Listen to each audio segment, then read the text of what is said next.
What if the greatest empire builders of the ancient world were not the ones who conquered with swords alone, but those who connected distant lands through the quiet persistence of merchants, camels, and shared ideas?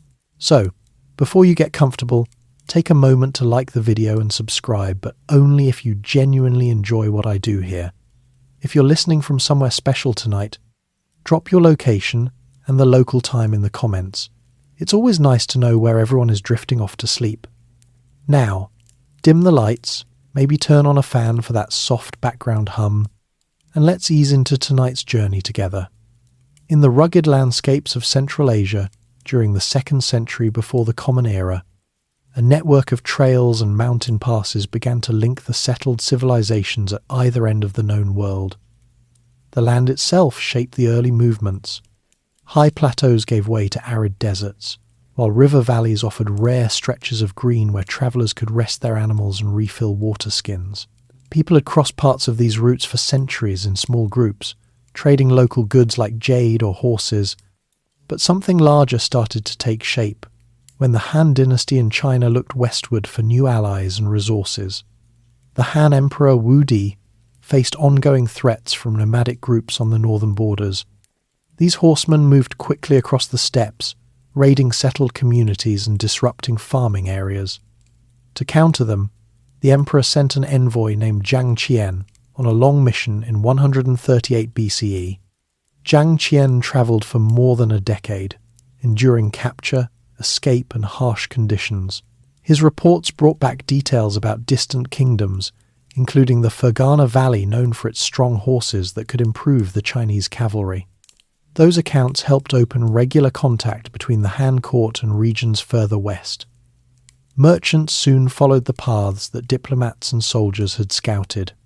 They carried bundles of Chinese silk, a fabric so fine and lightweight that it became prized in places where wool and linen were common. In return, they brought back goods that the Chinese courts valued, such as grapes, alfalfa, and new breeds of livestock.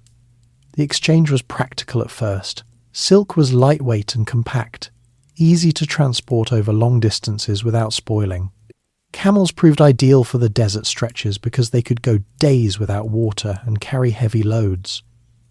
Local rulers along the route saw opportunities in this growing traffic. They set up small way stations where travellers could find shelter, food, and protection for a fee. These stops often grew into modest settlements, with markets that sold supplies and allowed goods to change hands multiple times before reaching their final destinations.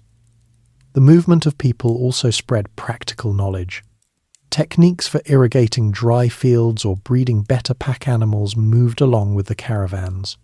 By the 1st century BCE, the routes had stabilized enough that regular caravans made the journey from the Chinese frontier towns like Dunhuang to the oasis cities further west. The Han government supported this by establishing military garrisons at key points to reduce bandit attacks. Soldiers stationed there also helped maintain watchtowers and signal systems using smoke or flags during daylight and fires at night. The cultural atmosphere of that time reflected a mix of settled farming societies and mobile nomadic groups. In China, the Han period brought a focus on Confucian ideas of order and scholarship alongside practical administration. Further west, in the areas around the Tarim Basin, small kingdoms thrived on controlling passes through the mountains. Their people spoke different languages and followed various local beliefs, but they all benefited from the safe passage of goods. Trade items included more than silk. Chinese iron tools and lacquerware travelled outward, while Western glass beads, furs and spices came eastward. The volume remained modest compared to later centuries, but the pattern was set.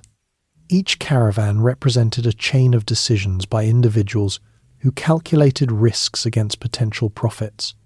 A merchant might start with a small investment in silk bolts, sell them at an oasis for horses or gems, then use those to buy other items for the next leg. The physical demands of the journey were constant. Travellers crossed the Taklamakan Desert, where sandstorms could erase paths and where water sources were few. They learned to travel in larger groups for safety and to time their movements with the seasons to avoid the worst heat or winter snows in the mountain passes. Animals needed careful management. Camels required grazing areas at regular intervals, and horses needed grain supplements when forage was scarce. Jiang Qian's mission had shown that the world beyond the Chinese borders was not empty or hostile in every direction. It contained organized states with their own rulers, armies, and markets. This knowledge encouraged more expeditions. Over time, the Han extended their influence westward through a series of alliances and occasional military campaigns. They established protectorates over some oasis states, which helped secure the flow of goods. The early Silk Road was never a single paved highway. It consisted of several parallel routes that split and rejoined depending on conditions. Northern paths skirted the edges of the steppe, while southern ones followed the foothills of the Kunlun Mountains. Travelers chose their path based on reports from previous groups about water availability or political stability in particular areas. In the west, the Parthian Empire controlled territories that included important trading hubs like Merv. Parthian rulers maintained order along their stretches of the route and collected taxes on goods passing through. They also facilitated exchanges with the Roman world further west, though direct contact between Han, China and Rome remained rare. Most goods changed hands many times before reaching the Mediterranean. The human side of these early connections involved ordinary people adapting to new opportunities. A farmer in a Chinese village might produce extra silk for sale to a passing trader. A nomad herder could earn money by guiding caravans through familiar territory. An oasis dweller might learn a few words of a foreign language to bargain more effectively. These small interactions built the foundation for larger cultural exchanges that would develop later. As the 1st century BCE drew to a close, the routes had become reliable enough that ideas and technologies began to travel alongside the physical goods. Methods of papermaking or sericulture remained closely guarded in China for a time, but other knowledge spread more freely. Astronomical observations or medical practices from different regions found new audiences. The era's atmosphere was one of cautious expansion. Rulers focused on securing their borders and ensuring steady revenue from trade. Merchants operated with a blend of caution and ambition, knowing that a successful journey could bring wealth, but that losses from raids or accidents were always possible. Travelers carried stories of distant lands, which they shared around campfires at night. These tales helped shape how people imagined the wider world. The Silk Road's first threads were fragile at the beginning. They depended on stable political conditions, reliable water sources, and the willingness of different groups to allow passage. Yet those threads held and gradually strengthened as more people saw the benefits of keeping the routes open. The movement of goods created incentives for cooperation even among groups that had little else in common. By the time the Han dynasty faced internal challenges in the 1st century CE, the basic framework of long-distance trade across Central Asia was established. The routes would shift and adapt with changing powers, but the core idea of connecting east and west through overland paths had taken root. This network would influence the course of history for many centuries by allowing the exchange of material goods and, just as importantly, the sharing of knowledge and customs among distant societies, Han expansion and the Oasis kingdoms. The Han court continued to strengthen its hold on the western regions after the initial missions proved successful. Emperor Wu Di authorized further expeditions that pushed Chinese influence deeper into the Tarim Basin. Garrisons were placed at strategic points such as Lulan and Khotan, where soldiers helped maintain order and collected information about local affairs. These outposts served as supply points for caravans heading further west, offering stored grain and repaired equipment. Local rulers in the oasis settlements adapted to the new presence. Some formed alliances with the Han through marriage ties or tribute payments, which brought them protection against raids from nomadic groups. Others resisted at first, but eventually accepted the benefits of regular trade traffic that passed through their territories. The kingdoms of Shanshan and Yutian, for example, controlled key water sources and mountain passes. Their leaders managed markets where goods from China were exchanged for local products like jade and fine wool. Caravans grew in size during this period. A typical group might include dozens of merchants, guides, and armed escorts travelling with hundreds of camels and horses. They followed established schedules tied to the seasons, departing after the spring thaw and aiming to reach major stops before winter set in. The journey from the Chinese frontier to the Pamir Mountains could take several months, with stops every few days at wells or small villages. Trade goods became more varied. In addition to silk, Chinese merchants carried mirrors, pottery and spices that had reached China from southern ports. From the west came silverware, precious stones, and new crop seeds that Chinese farmers tested in their fields. The movement created a chain of economic activity. A bolt of silk sold in an oasis might be traded for a string of beads, which then bought leather goods further along the line. Profits accumulated at each step, encouraging more participants. The cultural mix in the oasis kingdoms reflected their position as meeting points. People spoke languages from the Indo-European family, alongside those influenced by Chinese administration. Religious practices included local spirit worship mixed with emerging Buddhist ideas that had begun to travel eastward from India. Monks sometimes accompanied caravans, carrying texts and small statues that found new homes in cave temples carved into cliffs near Dunhuang. Han officials introduced administrative systems in the areas under their control. They appointed protectors who oversaw tax collection and dispute resolution. Records were kept on wooden slips or early paper, noting the passage of caravans and the types of goods carried. These documents provide a glimpse into daily operations, such as the number of animals in a group or the names of merchants from different regions. Nomadic groups on the fringes continued to interact with the settled areas. Some offered horses and furs in exchange for grain and metal tools. Others served as guides or provided protection for a share of the profits. The relationship was not always peaceful, but periods of stability allowed trade to flourish. The Xiongnu Confederation, which had pressured the Han borders earlier, gradually lost influence as Chinese forces pushed them further north. Agricultural techniques spread along the routes. Farmers in the oases learned new methods for growing wheat and millet using irrigation channels fed by mountain streams. In return, knowledge of grape cultivation moved eastward and took root in Chinese vineyards.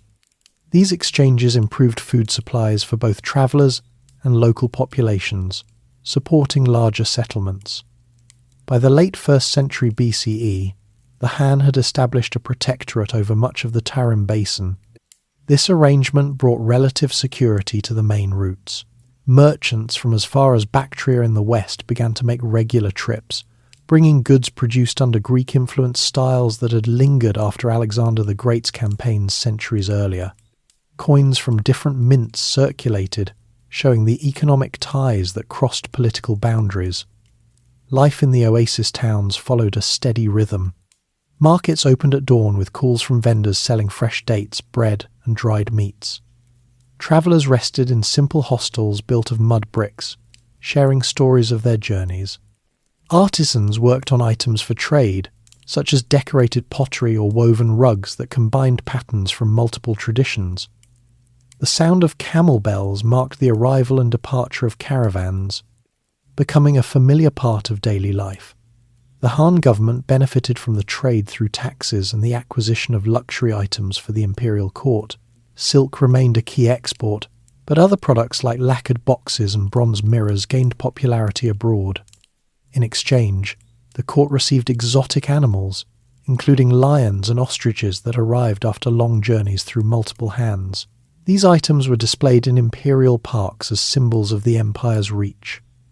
Political changes within China affected the Western connections. When the Han faced succession disputes and rebellions in the 1st century CE, control over the distant garrisons weakened. Some outposts were abandoned temporarily, allowing local rulers to regain more independence. Yet the trade routes did not disappear.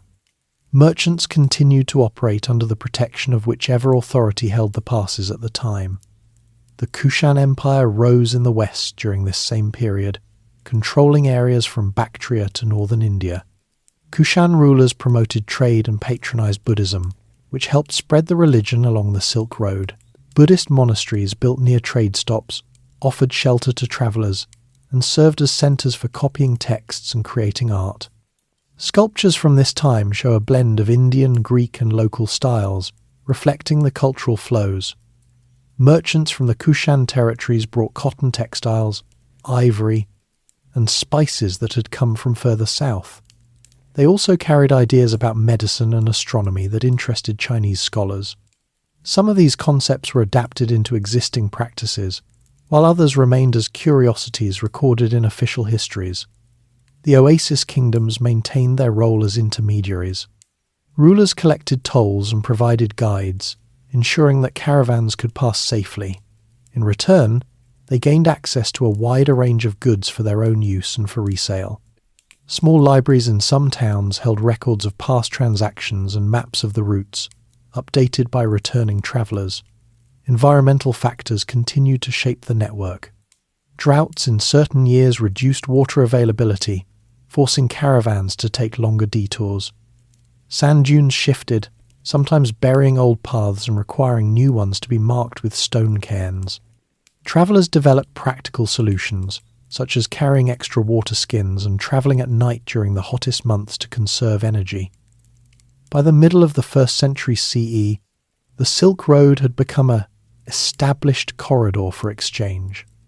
The Han expansion had laid the groundwork, but the oasis kingdoms and Western empires kept the system functioning through their own efforts. Goods, technologies, and beliefs moved steadily, connecting people who never met directly but whose lives were linked through these long chains of trade. The human experiences along the route involved constant adaptation. A merchant from Chang'an might learn basic phrases in a local dialect to negotiate better prices. A guide from the Tarim Basin could recognize the signs of an approaching storm and find shelter for the group. These skills passed from one generation to the next, building a body of practical knowledge that supported the growing traffic. The period marked a shift from tentative contacts to more regular interactions. While large-scale movements of armies were rare after the initial Han campaigns, the daily flow of caravans created a quiet form of integration across vast distances. The routes served as arteries that carried the lifeblood of commerce and connection between the major civilizations of the time, Parthian gatekeepers and Kushan patronage. The stability that had taken hold in the central stretches of the route soon extended its influence westward, where the Parthian Empire served as the primary gatekeeper for goods heading toward the Mediterranean. Parthian rulers, operating from their capital at Ctesiphon along the Tigris River, collected fees on caravans passing through their territories and carefully managed contacts with both Eastern suppliers and Western buyers. This arrangement allowed them to profit substantially from the resale of Chinese silk and other luxuries, which they sold at marked-up prices to Roman merchants who gathered in cities like Antioch and Palmyra. Roman authors of the time noted the high cost of these imports, with some complaining that the empire's gold was flowing eastward in exchange for items that offered little practical value beyond status and display. Parthian administrators maintained detailed records of the traffic moving. Through key hubs such as Merv and Ecbatana, where one branch of the route turned north toward the steppes and another continued into Bactria, they issued safe conduct documents to trusted merchant groups and stationed guards at mountain passes to deter raids from local tribes. In return for this protection, caravans paid a percentage of their cargo value, often in the form of coins or goods that could be resold locally. The Parthians also encouraged the use of Bactrian camels, which were better suited to the rugged terrain of their eastern provinces than the single-humped variety common further west. These animals could carry loads of up to 300 pounds each and required less frequent watering, making longer legs of the journey more feasible. In 97 CE, the Han general Ban Chao dispatched his envoy Gan Ying on a mission to establish direct links with the distant power known in Chinese records as Da Qin. Gan Ying travelled through the Tarim Basin and into Parthian lands, reaching the shores of the Persian Gulf.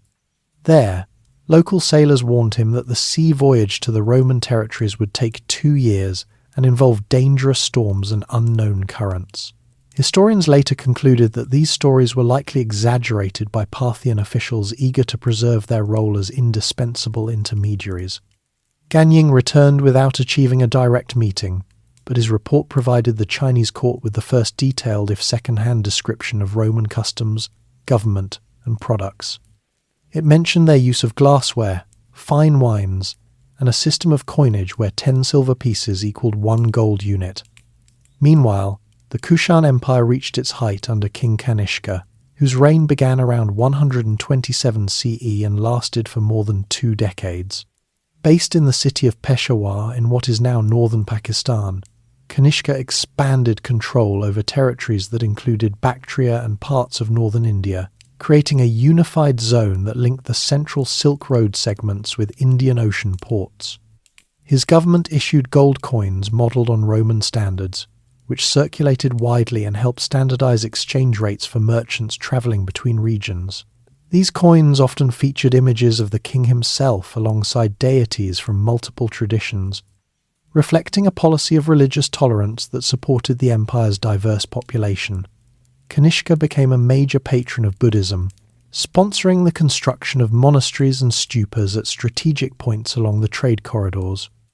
At sites like Taxila and Bigram, large complexes offered lodging for travelling monks and merchants alike, complete with storage facilities for goods and scriptoria where texts were copied.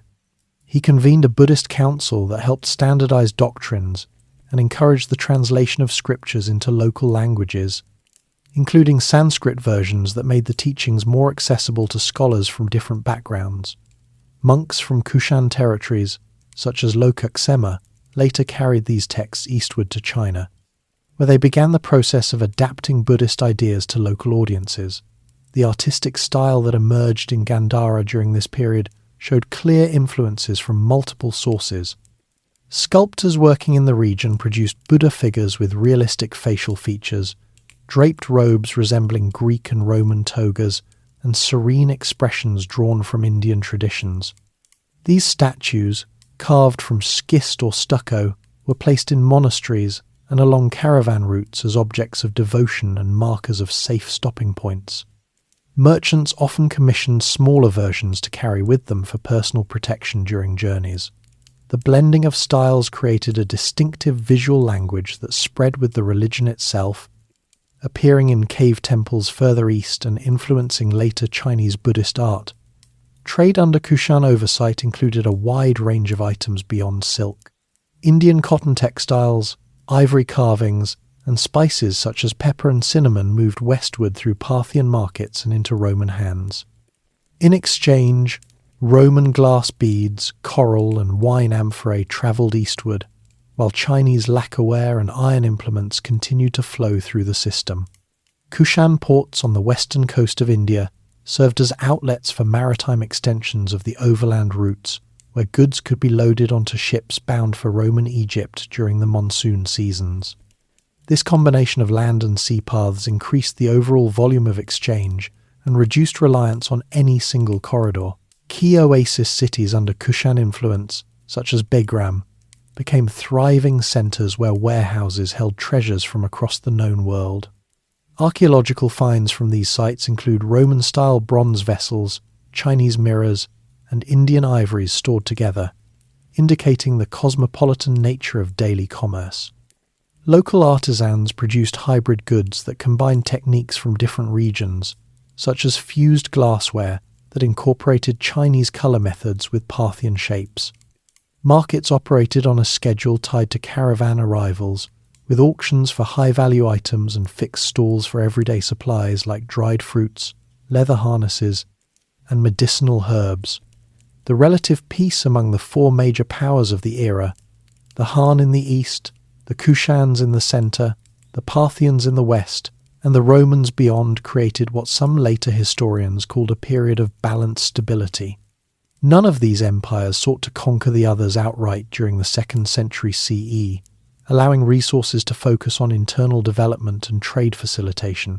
Parthian and Kushan rulers exchanged embassies and gifts, while Roman coins have been discovered in Kushan hoards, showing the depth of economic ties. This interconnected system meant that a disruption in one area, such as a border skirmish between Parthia and Rome, could ripple through to affect prices in distant Chinese markets. Caravans in this period often included not only merchants, but also religious figures and artisans seeking new patrons. A typical group might number several hundred people and animals, moving in stages to allow rest at fortified way stations equipped with wells and basic fortifications. Guides familiar with the Pamir passes helped navigate the high altitudes, where thin air and sudden weather changes posed constant risks. Travellers carried small pouches of salt or spices as emergency currency and relied on local knowledge for identifying edible plants along the way. At night, campfires served as gathering spots where stories of successful deals or narrow escapes were shared, building a collective body of practical wisdom passed among generations of traders. Kushan support for Buddhism extended beyond construction projects to include the protection of pilgrimage routes. Devotees from as far as China made the journey to sacred sites in India, stopping at Kushan monasteries for instruction and supplies. This movement helped establish permanent communities of monks in oasis towns, where they taught literacy and basic medical care to local residents. Some monasteries maintained libraries of palm leaf manuscripts and wooden tablets, preserving knowledge that might otherwise have been lost during periods of political upheaval. By the late 2nd century CE, the Kushan realm began to face pressures from internal succession disputes and external threats from neighbouring groups. Yet the trade infrastructure they had strengthened continued to function, with Parthian officials stepping in to fill gaps where Kushan authority weakened. Roman demand for Eastern luxuries remained steady, driving innovations in packaging and transport methods. Silk bales were now wrapped in oiled cloths to protect against moisture, while spices were sealed in ceramic jars to retain their potency over long distances. The human dimension of these exchanges involved individuals adapting to the rhythms of long-distance movement. A Kushan merchant might specialize in sourcing Indian gems for resale in Parthian markets, while a Parthian guide earned extra income by teaching basic phrases in multiple languages to new arrivals. Families in border towns often intermarried across ethnic lines, creating networks of relatives who could provide lodging and introductions in distant cities. Children born along the routes learned multiple dialects from an early age and developed skills in animal care and bargaining that prepared them for careers in trade. Environmental challenges continued to shape operations. In drier years, caravans detoured through river valleys where irrigation systems supported small farms selling fresh produce to travellers. Mountain passes required careful timing to avoid snow blockages, and desert stretches demanded pre-arranged caches of water and fodder maintained by local herders under Kushan or Parthian contracts. These practical arrangements ensured that the flow of goods rarely halted for long, even as political borders shifted slightly over time. As the 2nd century drew toward its close, the cumulative effect of these interactions had created a more integrated economic and cultural landscape. Goods from one end of the continent appeared regularly in markets at the other, while religious ideas and artistic motifs crossed borders with increasing ease. The Parthian gatekeepers and Kushan patrons had each played their part in sustaining the system, setting patterns that would persist even as new powers emerged in the centuries ahead. The routes had evolved from tentative paths into a resilient network capable of withstanding temporary disruptions while continuing to link distant societies through steady, everyday commerce, Sasanian, ascendancy, and Buddhist flourishing. The balance among the major powers began to shift noticeably as the 3rd century opened. The Parthian rulers had grown weary from repeated conflicts with Roman forces along their western borders and from challenges within their own noble families. In 224 CE, a local prince named Ardashir, from the region of Fars in southern Iran, defeated the last Parthian king in battle and declared the start of a new dynasty. He and his successors quickly consolidated control over the territories that had formed the Parthian heartland, extending their authority eastward to the borders of the old Kushan lands.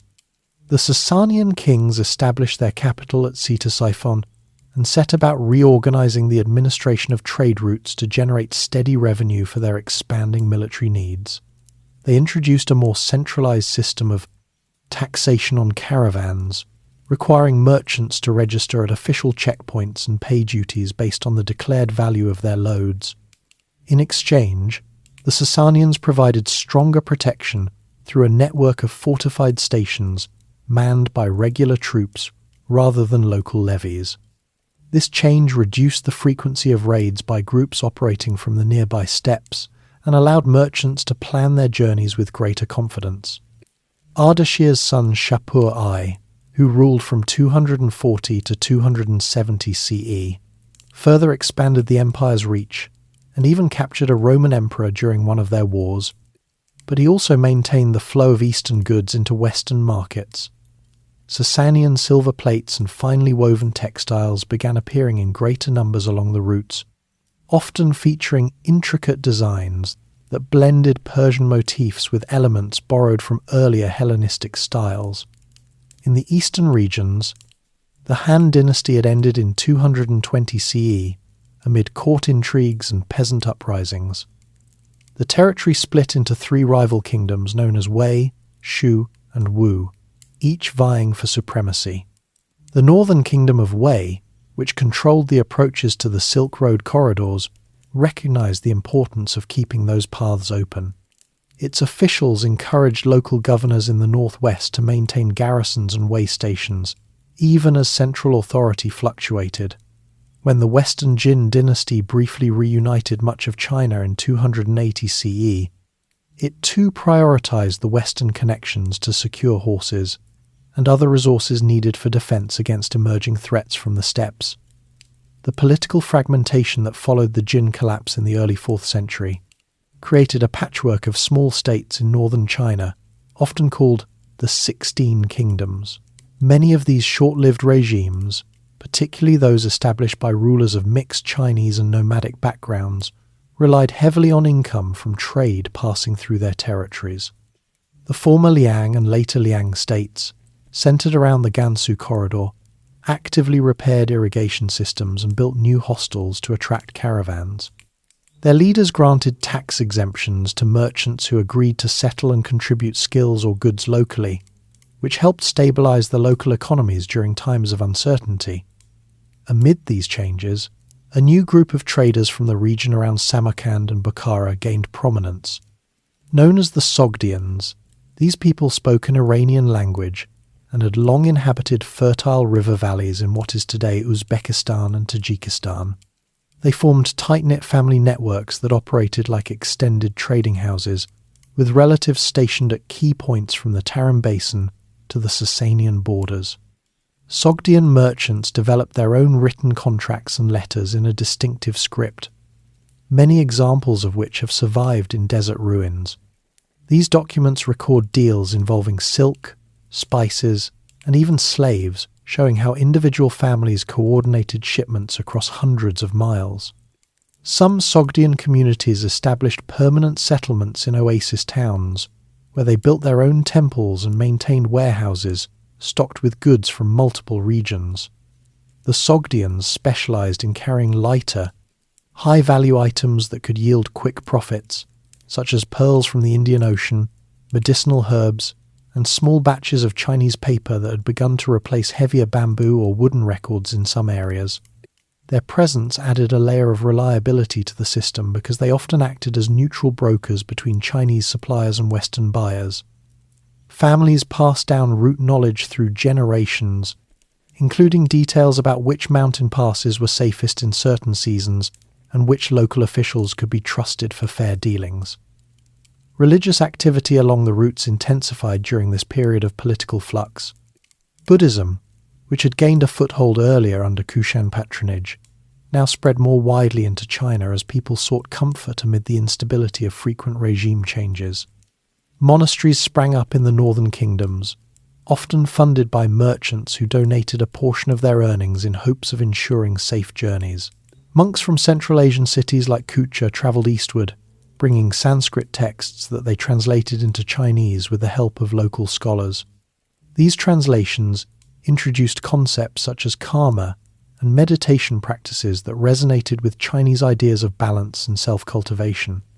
Some rulers of the northern states sponsored large translation projects, gathering teams of monks in specially built halls where work continued day and night. One notable figure from this time was a monk named Fotudeng, who arrived in northern China around 310 CE from the western regions. He advised several of the 16 Kingdoms' rulers on both spiritual and practical matters, using his knowledge of distant lands to recommend diplomatic contacts that could secure trade agreements. His influence helped embed Buddhist institutions more deeply into the administrative fabric of these states, with monasteries sometimes serving as neutral ground for resolving disputes between merchants of different origins. Another faith that began to travel the routes during the mid-3rd century was Manichaeism, founded by a prophet named Mani in the Sasanian territories. Mani himself undertook journeys eastward, reaching parts of Central Asia and possibly India, where he shared his teachings about light and darkness as cosmic forces. His followers, known as the elect and the hearers, established small communities at trading stops.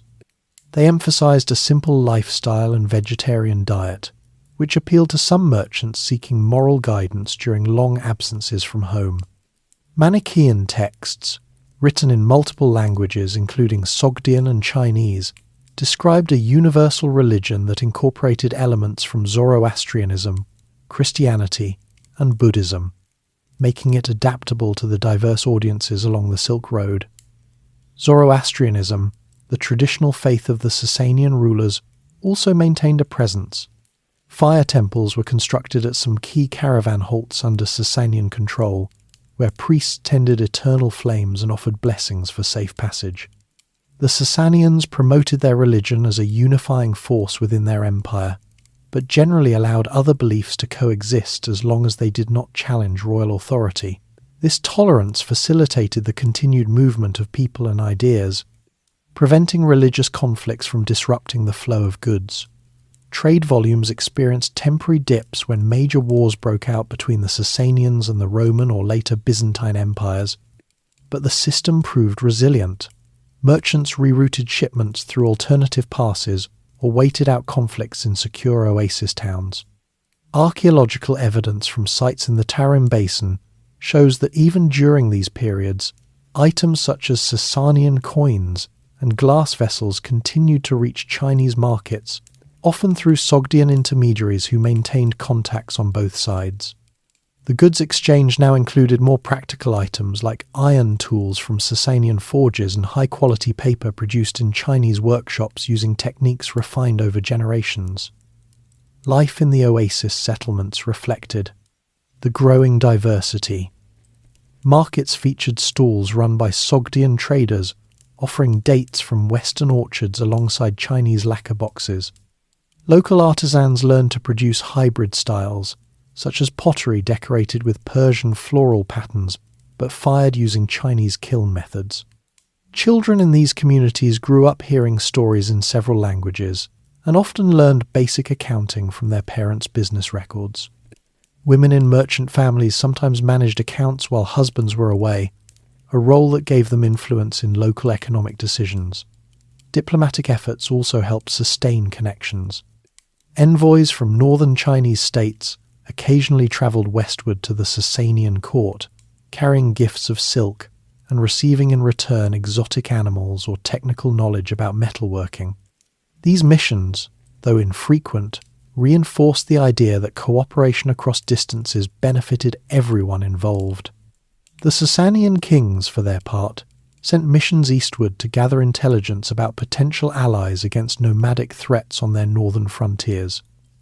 By the middle of the 4th century, the Buddhist presence in China had become substantial enough that large cave complexes, such as those expanded near Dunhuang, housed hundreds of monks and served as libraries and rest stops for travellers.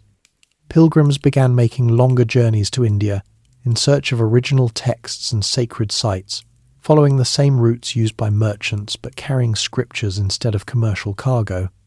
Their accounts, recorded later, describe the practical challenges of high mountain crossings and the hospitality offered at monasteries along the way. The Sogdian networks expanded during this era, with some families establishing outposts as far east as the Chinese capital regions and as far west as the Black Sea fringes. Their letters, discovered in later excavations, reveal a sophisticated system of credit and partnership agreements that allowed trade to continue even when individual caravans faced delays. This commercial infrastructure complemented the religious networks, creating overlapping webs of support that helped individuals navigate the uncertainties of the time. Environmental conditions still influenced decisions. Periods of drier weather in the 4th century forced some groups to rely more on river-based segments of the route, where boats could supplement camel transport. Communities along those stretches developed ferry services and maintained docks stocked with replacement harnesses and fodder.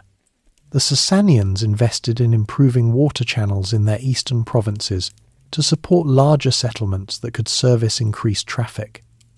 The overall pattern showed how political changes at the imperial level created opportunities for local actors like the Sogdians to step forward and fill gaps. Buddhism provided a shared cultural framework that eased interactions among people from different backgrounds, while the Sasanian administration supplied the security needed for long-distance movement. Trade and cultural exchange continued to reinforce each other, with merchants acting as unwitting carriers of ideas and monks occasionally negotiating deals on the side to fund their religious activities. As the 4th century progressed, these adaptations laid the groundwork for even more extensive connections in the centuries ahead. The empires and kingdoms along the routes had learned that maintaining open paths served their interests better than isolation, even amid frequent shifts in power. The human stories of families building lives around the trade, of monks preserving texts through turbulent times, and of rulers balancing revenue with tolerance form the quiet backbone of this enduring network. Tang Golden Age, and the peak of caravan traffic. The political landscape in China stabilized dramatically when the Sui dynasty reunified the country in 589 CE after centuries of division. But it was the Tang dynasty, founded in 618 CE by Li Yuan and his son Li Shimin, who ruled as Emperor Taizong, that brought the Silk Road to its greatest height of activity. The Tang capital at Chang'an became the largest and most cosmopolitan city in the world at the time, with over 1 million residents living within its carefully planned grid of streets. Foreign merchants from Sogdian, Persian, Turkic, and Indian backgrounds maintained permanent quarters in the Western markets, where they stored goods and conducted business under Tang regulations. The government issued official licenses to traders and maintained warehouses that held imported items until duties were paid. Emperor Taizong pursued an active Western policy, sending military expeditions that secured the Tarim Basin and established protectorates over key oasis states. In 640 CE, Tang forces captured the important city of Gaochang, which had served as a hub for Sogdian traders. Rather than destroy the local administration, the Tang incorporated it into their system, appointing a Chinese governor while allowing local customs to continue. This approach encouraged merchants to route more caravans through Tang-controlled territory, knowing they would receive fair treatment and protection from bandit groups. By the mid-7th century, Tang armies had pushed as far as the Pamir Mountains, creating a corridor of relative security that stretched from Chang'an deep into Central Asia. The volume of trade surged under these conditions. Records from the period indicate that thousands of camels entered and left Chang'an each year, carrying loads that included bales of raw and finished silk, porcelain vessels with delicate glazes, and tea that was becoming popular among Central Asian elites. In return, merchants brought horses from the Fergana region, which the Tang military prized for their speed and endurance. Other imports included frankincense and myrrh for use in Buddhist rituals, pearls and coral from Indian waters, and fine woolen textiles from Persian workshops. The Tang court itself consumed large quantities of these luxuries, using them to reward officials and entertain foreign envoys who arrived with tribute missions. Tang emperors maintained a policy of openness toward foreign ideas and peoples. Chang'an hosted communities of Nestorian Christians, Zoroastrians, and Manichaeans alongside the growing number of Buddhist temples and Taoist shrines. A famous Nestorian stele, erected in 781 CE, records how a monk named Alopen arrived from the west in 635 CE and received permission from Emperor Taizong to translate scriptures and build a church. Similar tolerance extended to merchants, who could practice their own religions in designated areas without interference. This atmosphere made the city a magnet for travellers seeking both profit and new experiences. Sogdian traders continued to dominate much of the overland commerce, but now they operated under Tang oversight. Many Sogdians settled permanently in Chinese cities, adopting Chinese surnames while maintaining their family trading networks. Their women sometimes ran businesses in their husband's absence, and their children attended schools where they learned both Sogdian and Chinese writing. Archaeological finds from Turfan show Sogdian language contracts mixed with Chinese administrative documents, illustrating the daily blending of cultures in frontier towns. The Tang government improved the infrastructure supporting the routes. They repaired and expanded the Great Wall sections in the northwest, and built new beacon towers that used smoke signals by day and fire signals by night to relay messages across long distances. Postal stations along the main roads provided fresh horses for official couriers and basic lodging for merchants.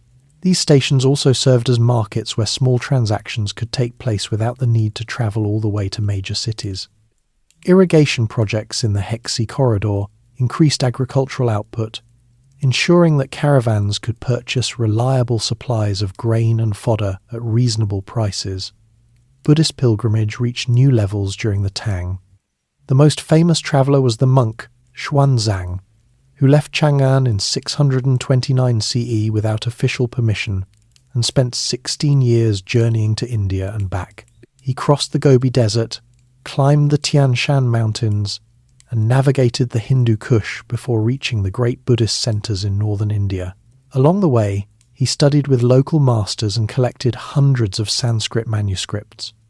Upon his return in 645 CE, Emperor Taizong welcomed him and provided support for a massive translation project that produced Chinese versions of key Buddhist texts. Xuanzang's detailed record of his journey, known as the Great Tang Records on the Western regions, described the landscapes, customs, and political conditions he encountered, offering later generations a vivid picture of Central Asia in the 7th century. Other pilgrims followed similar paths, and their movements helped spread not only religious teachings, but also practical knowledge. Monks introduced new varieties of fruit trees and medicinal plants to Chinese gardens. Some brought back techniques for dyeing textiles or refining sugar that found their way into local workshops.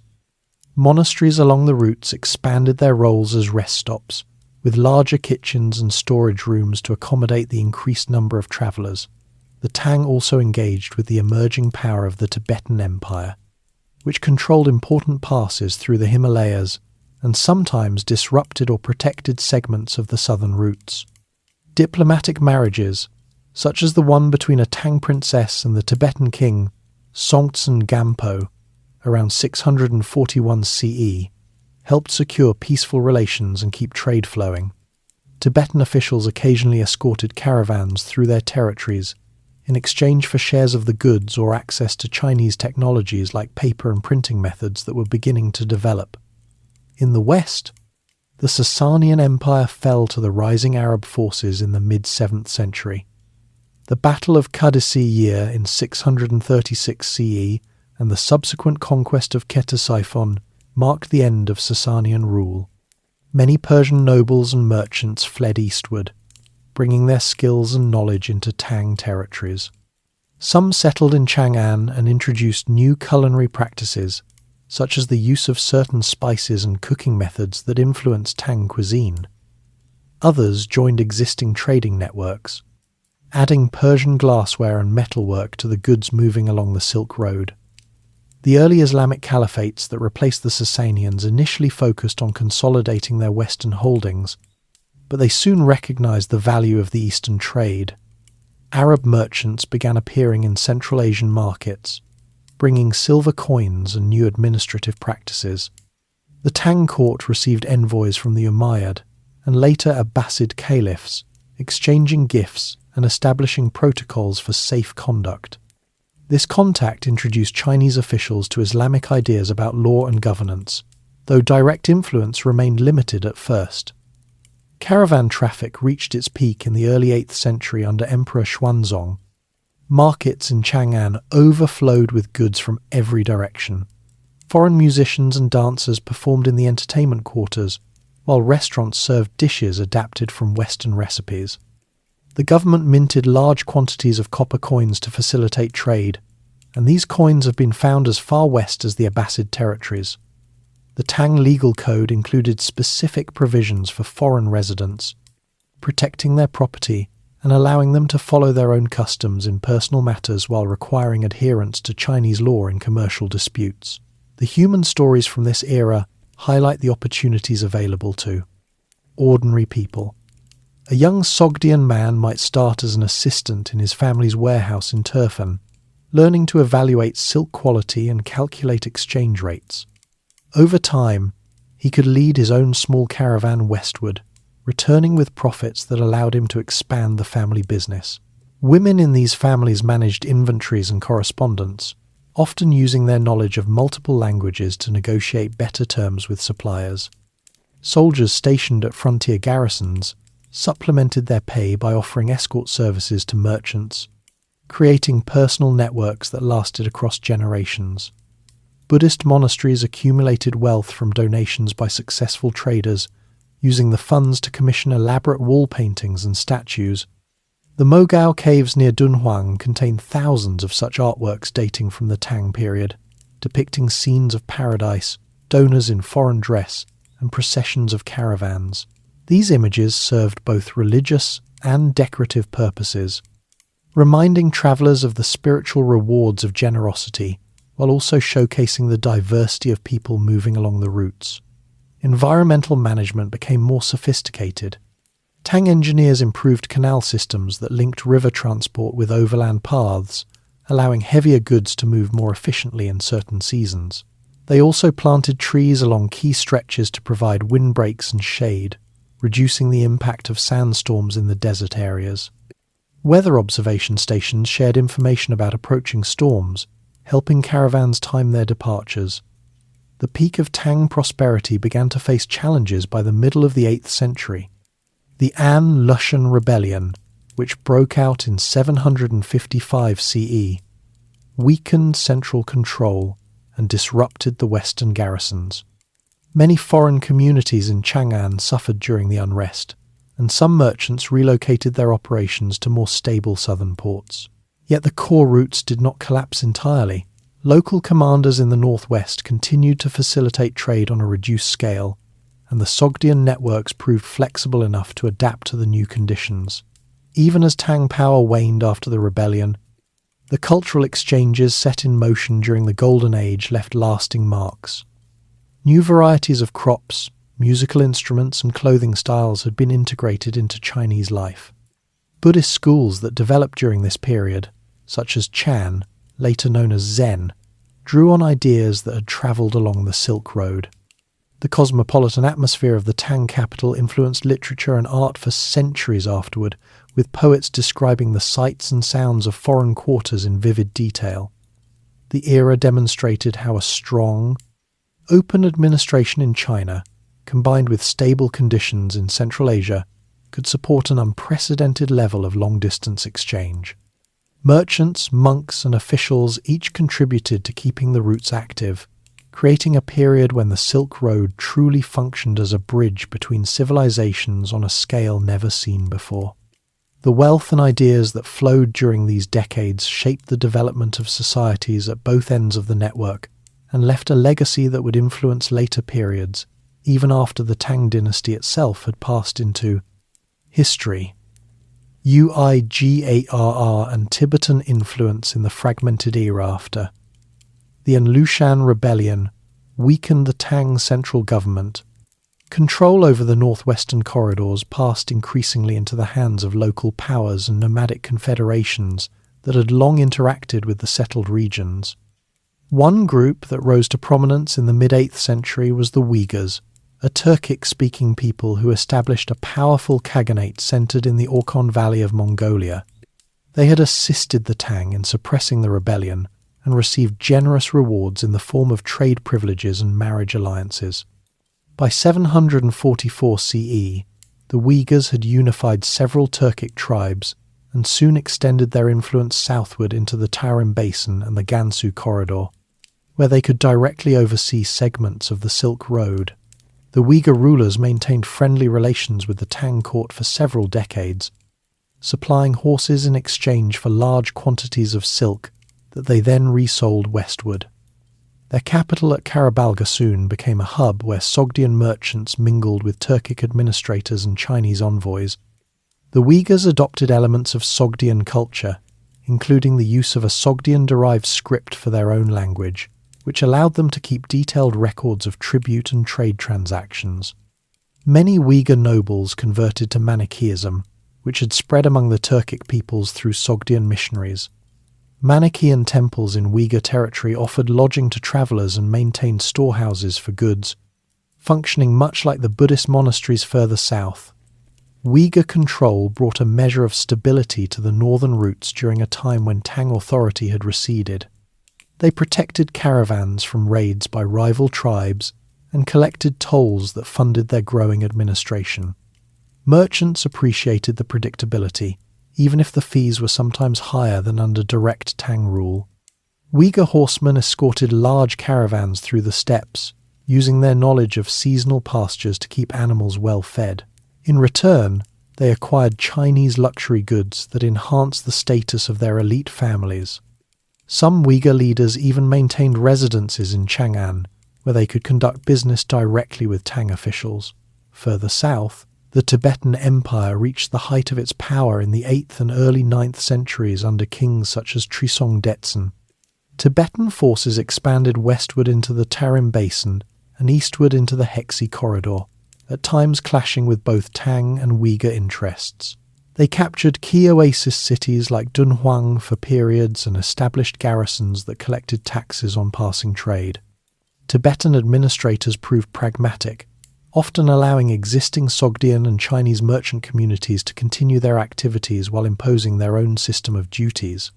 Buddhist monasteries in Tibet-Tangent-controlled areas received royal patronage, and the king sponsored the translation of scriptures into Tibetan, creating a distinct Buddhist tradition that incorporated elements from Indian, Chinese, and Central Asian sources. The Tibetan presence opened alternative southern routes that skirted the main Tarim paths and crossed higher passes through the Kunlun and Himalayan ranges.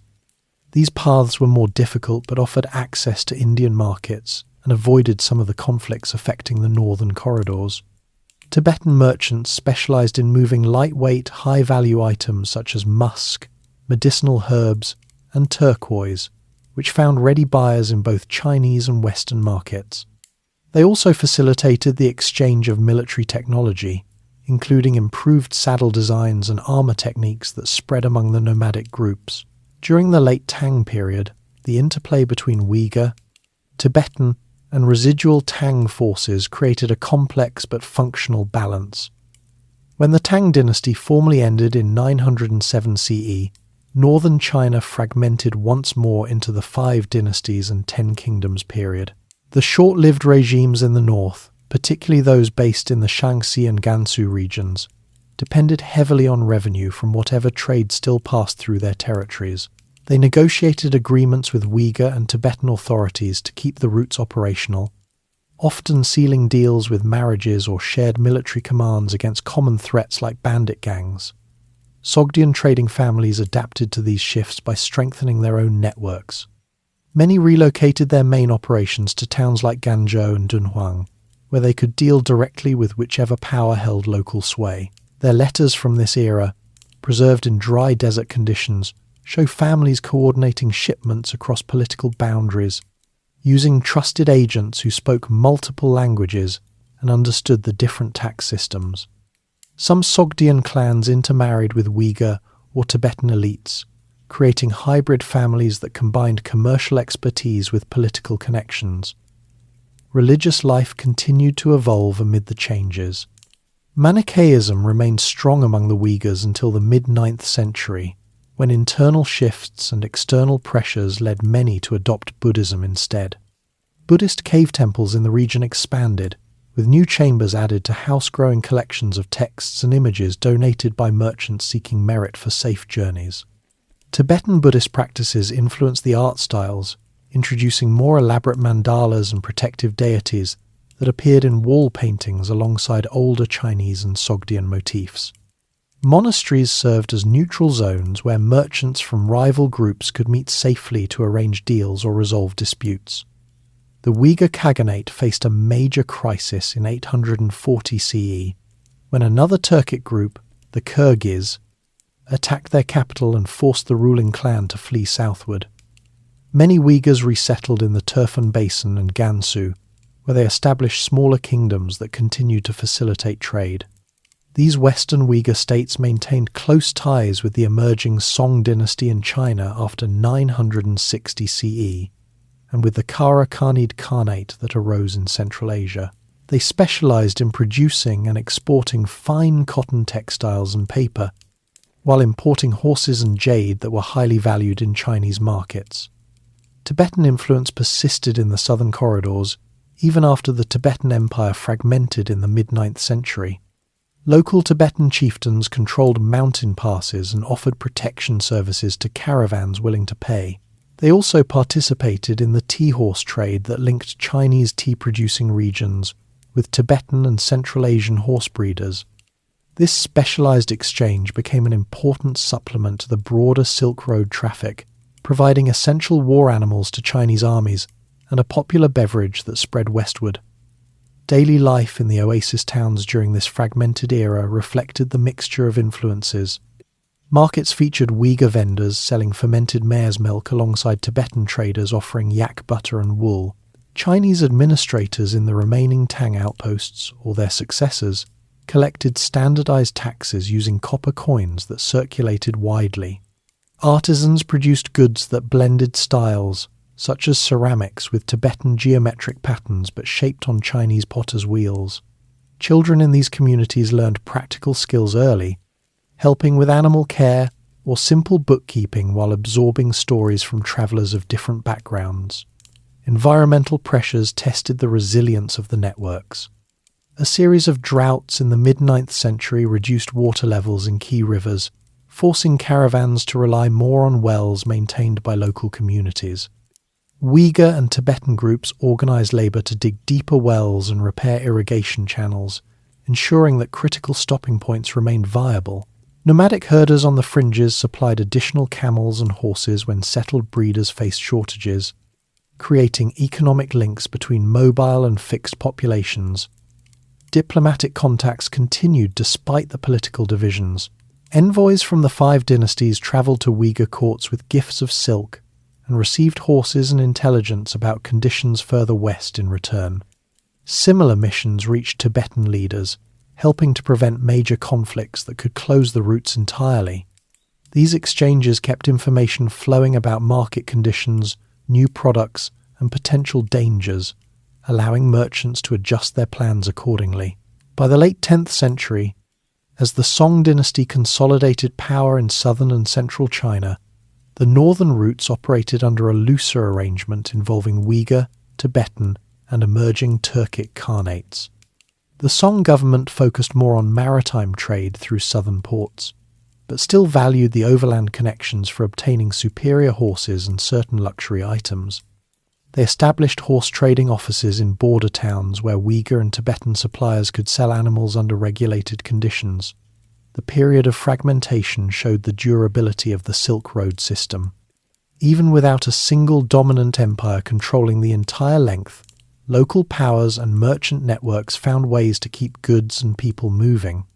The Uyghurs and Tibetans each contributed their own strengths: military protection, alternative routes, and specialized commodities that complemented rather than replaced the existing infrastructure.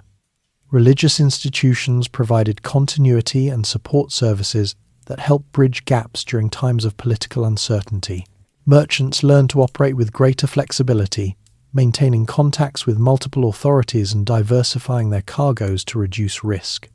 Families built resilience by spreading members across different regions, ensuring that if one segment of the route faced disruption, others could continue the business. The cultural exchanges that had begun centuries earlier continued, with new artistic motifs and religious practices spreading through the same channels that carried silk and spices. This era of multiple influences set the stage for the next major transformation when a new force from the steppes would unify much of the overland network under a single authority. The adaptations made during the Uyghur and Tibetan periods of prominence demonstrated that the routes could survive and even thrive amid changing political landscapes, as long as practical benefits outweighed the costs of insecurity. The human connections forged through trade, marriage, and shared religious spaces created a foundation that later powers would build upon, ensuring that the movement of goods and ideas across Central Asia remained a defining feature of the region for centuries to come. Mongol unification and the Pax Mongolica. The scattered powers that had managed segments of the routes for centuries faced a decisive change when the Mongol tribes of the eastern steppes began to consolidate under one leader in the early 13th century. Temujin, born into a minor clan around 1162, spent his early years navigating the harsh realities of tribal rivalries, losing his father young and facing betrayal from former allies. Through a series of calculated alliances, raids, and demonstrations of loyalty, he built a following that crossed traditional clan lines. In 1206, at a grand assembly near the Onon River, the gathered chieftains proclaimed him Genghis Khan, meaning universal ruler, and committed their warriors to his command. This unification transformed the Mongols from a collection of feuding groups into a disciplined military force organized by a decimal system of units, with commanders selected for merit rather than birth. Genghis Khan directed his armies first against neighbouring tribes and then outward in a series of campaigns that reshaped Central Asia. Between 1209 and 1218, Mongol forces subdued the western Uyghur kingdoms and the Karakhanid territories, incorporating their administrative expertise and trading networks into the growing empire. The conquest of the Khwarezmian Empire, which controlled much of Persia and Transoxiana, followed in 1219 after a diplomatic incident involving the execution of Mongol envoys. Mongol armies under Genghis and his generals captured major cities like Samarkand and Bukhara, often offering surrender terms that allowed local populations to continue their work if they accepted Mongol overlordship. Resistance led to harsher measures, but once control was established, the Mongols quickly restored order and reopened markets to resume trade. The Mongol approach to governance emphasized practical control over vast territories.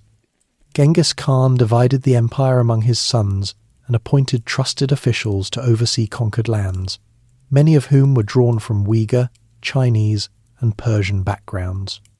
They introduced a written legal code known as the Yasa, which standardized rules on everything from military discipline to the protection of merchants. This code, combined with the Mongols' tolerance for local customs and religions, helped stabilize the regions they ruled. By the time of Genghis Khan's death in 1227 during a campaign against the Western Xia, his empire stretched from the Pacific coast to the Caspian Sea, creating the largest contiguous land empire the world had yet seen. His successors continued the expansion. Ögedei Khan, who ruled from 1229 to 1241, completed the conquest of northern China and pushed further into Europe and the Middle East. The empire was then divided into 4 khanates: the Golden Horde in the west, the Chagatai Khanate in Central Asia, the Ilkhanate in Persia, and the Yuan dynasty in China under Kublai Khan, who became Great Khan in 1260. These semi-autonomous realms maintained close ties through a shared postal system called the Yam, which consisted of way stations spaced about every 25 miles along the main routes. Riders on fresh horses could cover up to 200 miles a day carrying official messages, orders, and news of market conditions. Merchants with special paisa tablets, gold or silver plaques, issued by the Khans, received the same protection and supplies, making long-distance travel safer than at any previous time. This period of relative peace and security, often called the Pax Mongolica, lasted roughly from the mid-13th to the mid-14th century. Trade volumes along the Silk Road increased dramatically because caravans could now cross the entire length of the empire without changing political authorities at every border. Goods moved with fewer interruptions, and the Mongols actively encouraged commerce by lowering some taxes and providing escorts for large shipments. Chinese silk, porcelain, and printed books travelled westward in greater quantities, while European and Persian woolens, glassware, and silver coins flowed eastward.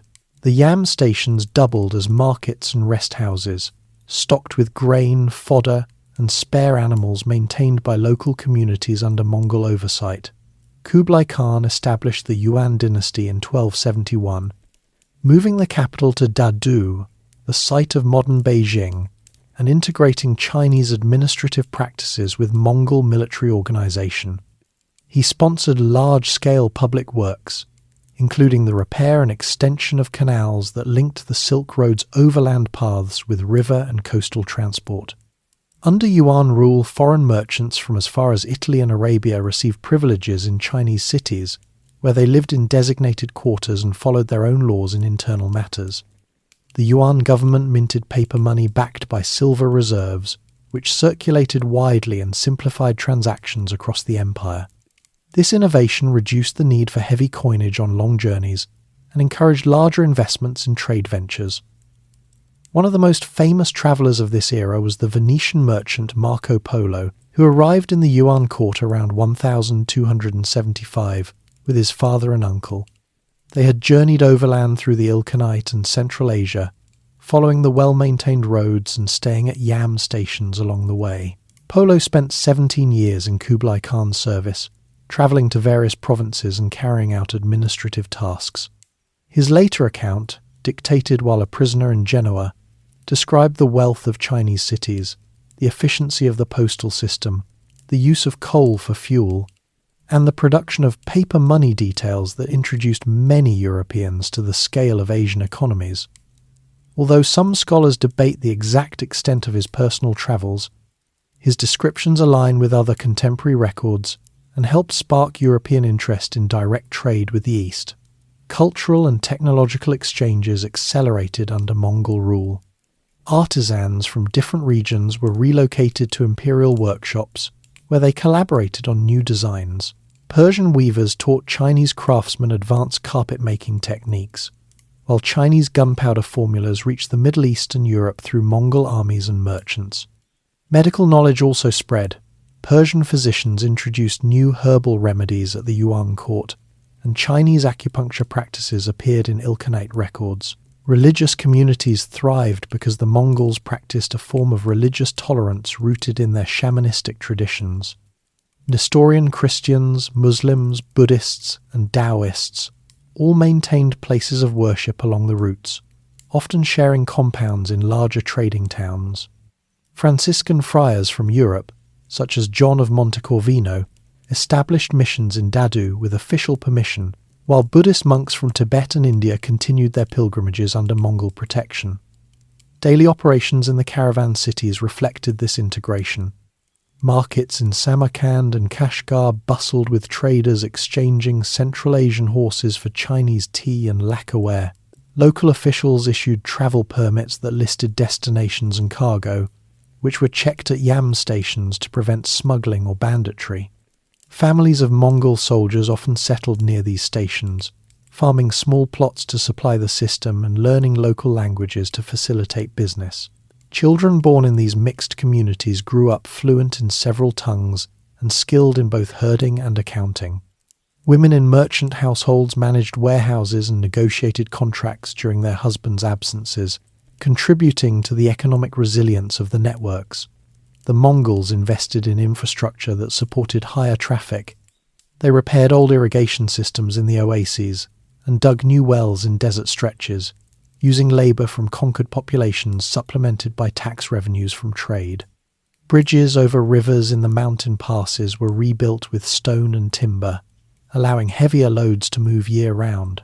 Weather observation posts along the yam routes shared information about storms and snow blockages, helping caravans adjust schedules. These improvements reduced the time for a full journey from China to the Mediterranean from several years to under a year in favourable conditions. By the early 14th century, the four khanates operated with enough coordination to keep the routes functioning even during occasional succession disputes. The Ilkhanate under rulers like Ghazan Khan converted to Islam and maintained strong commercial ties with the Yuan, exchanging embassies that carried technical books and skilled workers.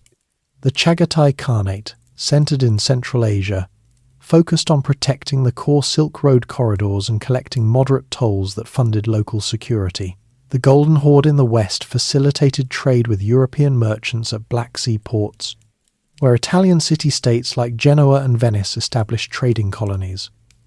The human dimension of this era involved people adapting to a world where distance no longer meant isolation. A Sogdian-descended merchant family might have branches in Dadu, Tabriz and Sarai, coordinating shipments via yam messengers and sharing profits through family councils. Travellers carried letters of credit issued by Mongol banks, which could be redeemed at distant outposts without transporting large amounts of currency. Artisans produced hybrid goods, such as porcelain bowls painted with Persian motifs or metalwork, combining Chinese dragon designs with Islamic calligraphy. These items found buyers across the empire and beyond, stimulating further innovation. Environmental factors were managed more systematically than before. The Mongols enforced grazing regulations to prevent overgrazing near trade routes and organised communal efforts to clear sand from paths after storms. In drier periods, they rerouted caravans through better-watered valleys and maintained emergency fodder depots. Such planning helped sustain the increased volume of traffic without exhausting local resources. The Pax Mongolica reached its height around the reign of Kublai Khan's successors in the late 13th and early 14th. Centuries. Trade brought prosperity to cities that had suffered during earlier conquests, with populations recovering and markets expanding. The empire's size allowed for the movement of entire communities of specialists, such as weavers or astronomers, who introduced new techniques wherever they settled. European visitors noted the safety of the roads, where a traveller could journey from one end to the other with only a single passport and minimal armed escort. Yet the system also carried unintended consequences. The movement of people and goods facilitated the spread of diseases, including the plague that originated in Central Asia and reached Europe in the mid-14th century. This pandemic disrupted trade temporarily, but the underlying infrastructure survived and recovered once the immediate crisis passed. The Mongols' administrative records from this time, written in multiple scripts on paper, document the scale of commerce, listing thousands of camels and horses moving annually through key checkpoints. As the 14th century progressed, the unity among the khanates began to fray due to internal rivalries and external pressures from emerging powers. The Yuan dynasty faced rebellions in China, while the Ilkhanate fragmented after the death of its last major ruler in 1335. The Chagatai Khanate split into eastern and western branches, with the western part later coming under the influence of Timur in the late 14th century. Despite these shifts, the roads and yam stations remained in use, and local rulers continued to profit from whatever traffic they could secure. The Mongol era had demonstrated that a unified administration spanning the continent could elevate the Silk Road to levels of activity and safety unmatched in previous centuries. Merchants, officials, and travellers from diverse backgrounds had interacted on a scale that left lasting changes in technology, cuisine, and knowledge. Crops like sorghum and new strains of cotton spread more widely, while artistic styles blended in ways that influenced later Islamic and Chinese traditions.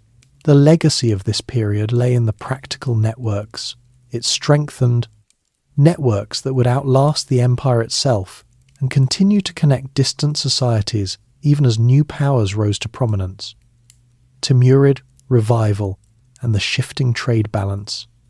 The unity imposed by the Mongol Khanates had begun to crack by the mid-14th century, as succession struggles and regional revolts weakened the central coordination that had made the yam system so effective. In the western parts of the former Chagatai Khanate, a local leader named Timur rose to power through a combination of military skill and strategic marriages. Born around 1336 near Samarkand into a family claiming descent from Mongol nobility, Timur spent his youth fighting in tribal conflicts and gradually assembled a loyal force of Turkic and Mongol warriors. By 1370, he had seized control of Transoxiana and declared himself emir, establishing a new base in Samarkand that would serve as the heart of his expanding domain. Unlike the earlier Mongol rulers who often destroyed cities they captured, Timur rebuilt and beautified the ones he took, turning Samarkand into a centre of learning and commerce that drew artisans and scholars from across the conquered lands. Timur's campaigns between 1370 and 1405 extended his authority over Persia, parts of the Middle East, and into northern India. His armies moved with speed and discipline, using the existing road networks to strike quickly and then secure key trading cities like Herat and Bukhara. Once a region was under control, Timur appointed governors who collected moderate taxes on caravans and maintained the way stations that had survived from Mongol times. He encouraged merchants to return by offering protection and lower duties than during the chaotic years of fragmentation. Persian administrators and Sogdian trading families who had worked under the Ilkhanate found new opportunities under Timurid rule, and many resumed long-distance shipments that had slowed during the earlier disruptions. Samarkand became the focal point of Timurid prosperity.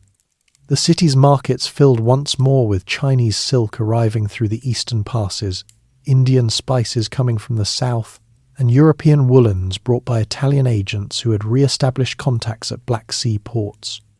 Timur sponsored the construction of grand mosques, madrasas, and caravanserais, built with blue tiles and intricate geometric patterns that blended Persian, Turkic, and local styles.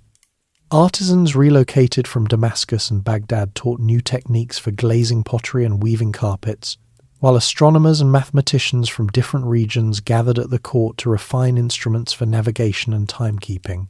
These developments supported trade by improving the accuracy of route planning and the quality of goods available for exchange. After Timur's death in 1405, during a planned campaign against China, his empire divided among his descendants, but the western Timurid states centered on Samarkand and Herat continued to foster commerce. His grandson, Ulugh Beg, ruled from 1447 to 1449 and focused on intellectual pursuits, building an observatory in Samarkand that produced star catalogues used by travellers to determine latitude during desert crossings. Under Timurid governance, the central Silk Road segments regained much of their former volume, with caravans moving spices, textiles, and paper between the Middle East and China. Local rulers in the eastern Chagatai territories maintained separate khanates, but cooperated enough to keep the passes open for mutual benefit. In China, the Ming dynasty had overthrown the Yuan in 1368 under Zhu Yuanzhang, who took the reign name Hongwu. The new emperors viewed the Mongols as foreign occupiers and adopted a more inward-looking policy aimed at restoring traditional Chinese institutions. They rebuilt the Great Wall sections in the north and strengthened frontier defences, but they did not abandon the western connections entirely. Ming officials in the northwest maintained contact with Timurid envoys and continued to receive horses and jade through regulated border markets. The early Ming emperors sent occasional missions westward to gather information about political conditions and to secure alliances against any renewed Mongol threats from the steppes. These missions brought back reports on Timurid stability and helped keep limited trade flowing, though on a smaller scale than under the Yuan. The Ming government encouraged private merchants to operate in the border regions, while keeping tighter control on official tribute missions. Cities like Suzhou and Xi'an served as collection points for silk and porcelain destined for Western markets, but the emphasis shifted towards southern coastal ports, where maritime trade with Southeast Asia and beyond grew rapidly. This gradual pivot reflected practical calculations.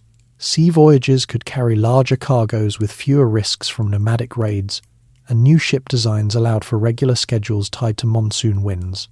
Nevertheless, Overland routes through the Gansu corridor remained active for specialized items that benefited from shorter transit times or direct access to Central Asian buyers.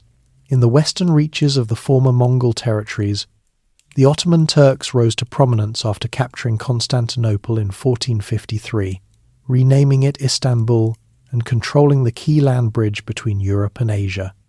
Ottoman sultans collected duties on goods moving through the Bosphorus and along the Anatolian routes that linked to the Silk Road's western ends. They maintained good relations with Timurid successors and later with the Safavid dynasty that emerged in Persia around 1501 under Shah Ismail. The Safavids established their capital at Tabriz and then Isfahan, where they promoted Shia Islam but allowed Christian and Jewish merchant communities to continue operating under protected status. Both the Ottomans and Safavids invested in road repairs and caravanserais, recognizing that steady trade revenue helped fund their military and administrative needs.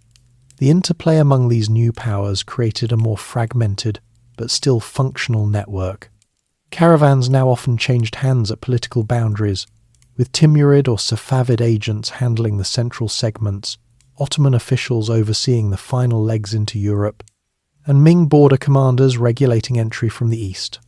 Merchants adapted by forming larger syndicates that pooled resources for insurance against losses and shared information about changing toll rates or political tensions. European traders from Venice and Genoa maintained warehouses in Ottoman ports, buying eastern luxuries that had travelled overland before being shipped across the Mediterranean. Religious and cultural exchanges continued amid these shifts. Timurid courts patronised Persian poetry and miniature painting that depicted caravan scenes with detailed accuracy, showing camel trains winding through mountain passes or merchants bargaining in shaded courtyards. These artworks circulated as gifts among rulers and inspired similar styles in Ming workshops. Safavid Iran became a centre for carpet production, using techniques refined under Timur, with patterns that incorporated motifs from Chinese porcelain arriving via the routes. Buddhist and Islamic communities in the oasis towns maintained their separate spaces, but cooperated on practical matters such as shared water systems and market security. Daily life in trading hubs reflected the adjusted rhythms.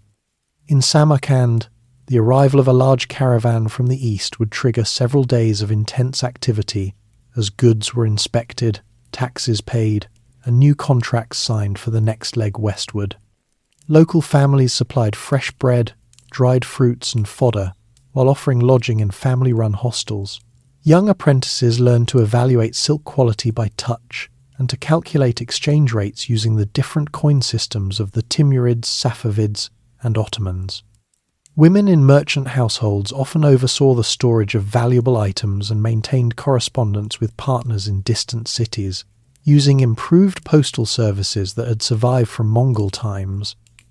Environmental adaptations helped sustain operations during this transitional period. Timurid engineers restored ancient Qanat systems underground channels that brought mountain water to desert oases, allowing larger settlements to support increased traffic. Ming officials in the northwest planted shelter belts of trees along key stretches to reduce sand encroachment and provided way stations with emergency water reserves. In the western regions, Ottoman and Safavid administrations organised annual maintenance crews to clear passes before the winter snows and to repair bridges damaged by spring floods.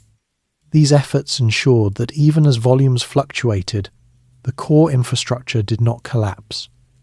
By the late 15th century, however, signs of a broader shift became evident. Portuguese navigators had rounded the Cape of Good Hope in 1488 and reached India by 1498, establishing direct sea links that bypassed the overland intermediaries. Spanish and later Dutch and English ships followed, loading spices and textiles at Indian and Southeast Asian ports for transport back to Europe. These maritime routes offered lower overall costs for bulk goods and reduced exposure to the political uncertainties that still affected some Central Asian segments. Chinese merchants in southern ports increasingly participated in this growing sea trade, exporting porcelain and silk directly to new markets in the Philippines and beyond. The Ming government responded by tightening regulations on private overseas voyages, while still permitting controlled tribute missions. Emperor Yongle had earlier sponsored the massive maritime expeditions of Zheng He between 1405 and 1433, which reached as far as the east coast of Africa and brought back exotic goods and knowledge of distant lands. These voyages demonstrated the potential of sea power, but after Yongle's death the court shifted focus back to northern defences and internal consolidation. Overland trade persisted for items like fine horses, jade, and certain medicinal herbs that travelled better by camel than by ship. But the overall proportion of goods moving across Central Asia began a slow decline relative to maritime volumes. Timurid cultural influence outlasted their political unity. The descendants of Timur's line continued to rule smaller principalities in Central Asia and northern India, where the Mughal Empire would later emerge in the 16th century under Babur. Mughal rulers preserved many Timurid administrative practices and artistic traditions while expanding trade contacts with both overland and sea partners. In Persia, the Safavids used their control of the western routes to negotiate favourable terms with Ottoman and European buyers, ensuring that some luxury goods continued to flow through traditional paths even as ships dominated the Indian Ocean. The human experiences of this era involved balancing old routines with new opportunities. A merchant family in Bukhara might divide its operations, with one branch handling overland shipments to Ming border markets, and another investing in joint ventures with Portuguese agents at Indian coastal factories. Guides who had learned the mountain passes from their fathers now supplemented their income by working as interpreters for European travellers seeking overland shortcuts or information about inland markets. Monasteries and madrasas along the routes expanded their roles as information centres, where travellers could consult maps updated with reports from recent journeys and learn basic phrases in the languages of the new powers. Political marriages and diplomatic gifts helped maintain connections across the dividing lines. Ming emperors sent silk robes and porcelain to Timurid and later Mughal courts, receiving horses and rare animals in return. Ottoman sultans exchanged embassies with Safavid shahs to coordinate on caravan security and to manage the flow of goods into European markets. These interactions prevented complete isolation and kept the overland network viable for those willing to accept higher risks for potentially higher profits on specialty items. As the 16th century opened, the Silk Road had entered a phase of transformation rather than disappearance. The Timurid revival had restored much of the Central Corridor's vitality, while the Ming and the rising Islamic empires in the West provided stable endpoints that supported continued activity. Yet the growing efficiency of sea routes introduced a competitive pressure that would reshape global commerce over the following centuries. Merchants who had once relied solely on camel trains began to incorporate sea legs into their strategies, using overland segments only for the parts of the journey where they offered clear advantages. The cultural atmosphere of the time reflected this blending of old and new. Markets in Herat and Isfahan displayed goods from both traditional caravan sources and the new maritime arrivals, such as American silver, that reached Europe by ship and then travelled eastward to pay for Asian luxuries. Artisans experimented with hybrid designs that incorporated motifs from distant cultures encountered through expanded contacts. Families along the routes passed down practical knowledge about which passes remained reliable under different rulers and how to negotiate with officials from multiple empires. This transitional period illustrated the adaptability of the network. Even as maritime alternatives gained prominence, the overland paths retained their role in connecting inland regions that sea routes could not reach directly. The Timurids had shown that strong local leadership could revive commerce after fragmentation, while the Ming focus on controlled borders highlighted the limits of imperial policy in fully replacing established trade habits. The resulting balance set patterns that would define the Silk Road's later history, where overland and maritime systems complemented rather than replaced each other, sustaining exchanges that continued to link distant societies through a combination of tradition and innovation. Safavid height and queuing expansion. The 16th century had already seen the first Portuguese ships anchoring at Indian ports and loading spices directly, yet the overland corridors through Persia and Central Asia did not vanish.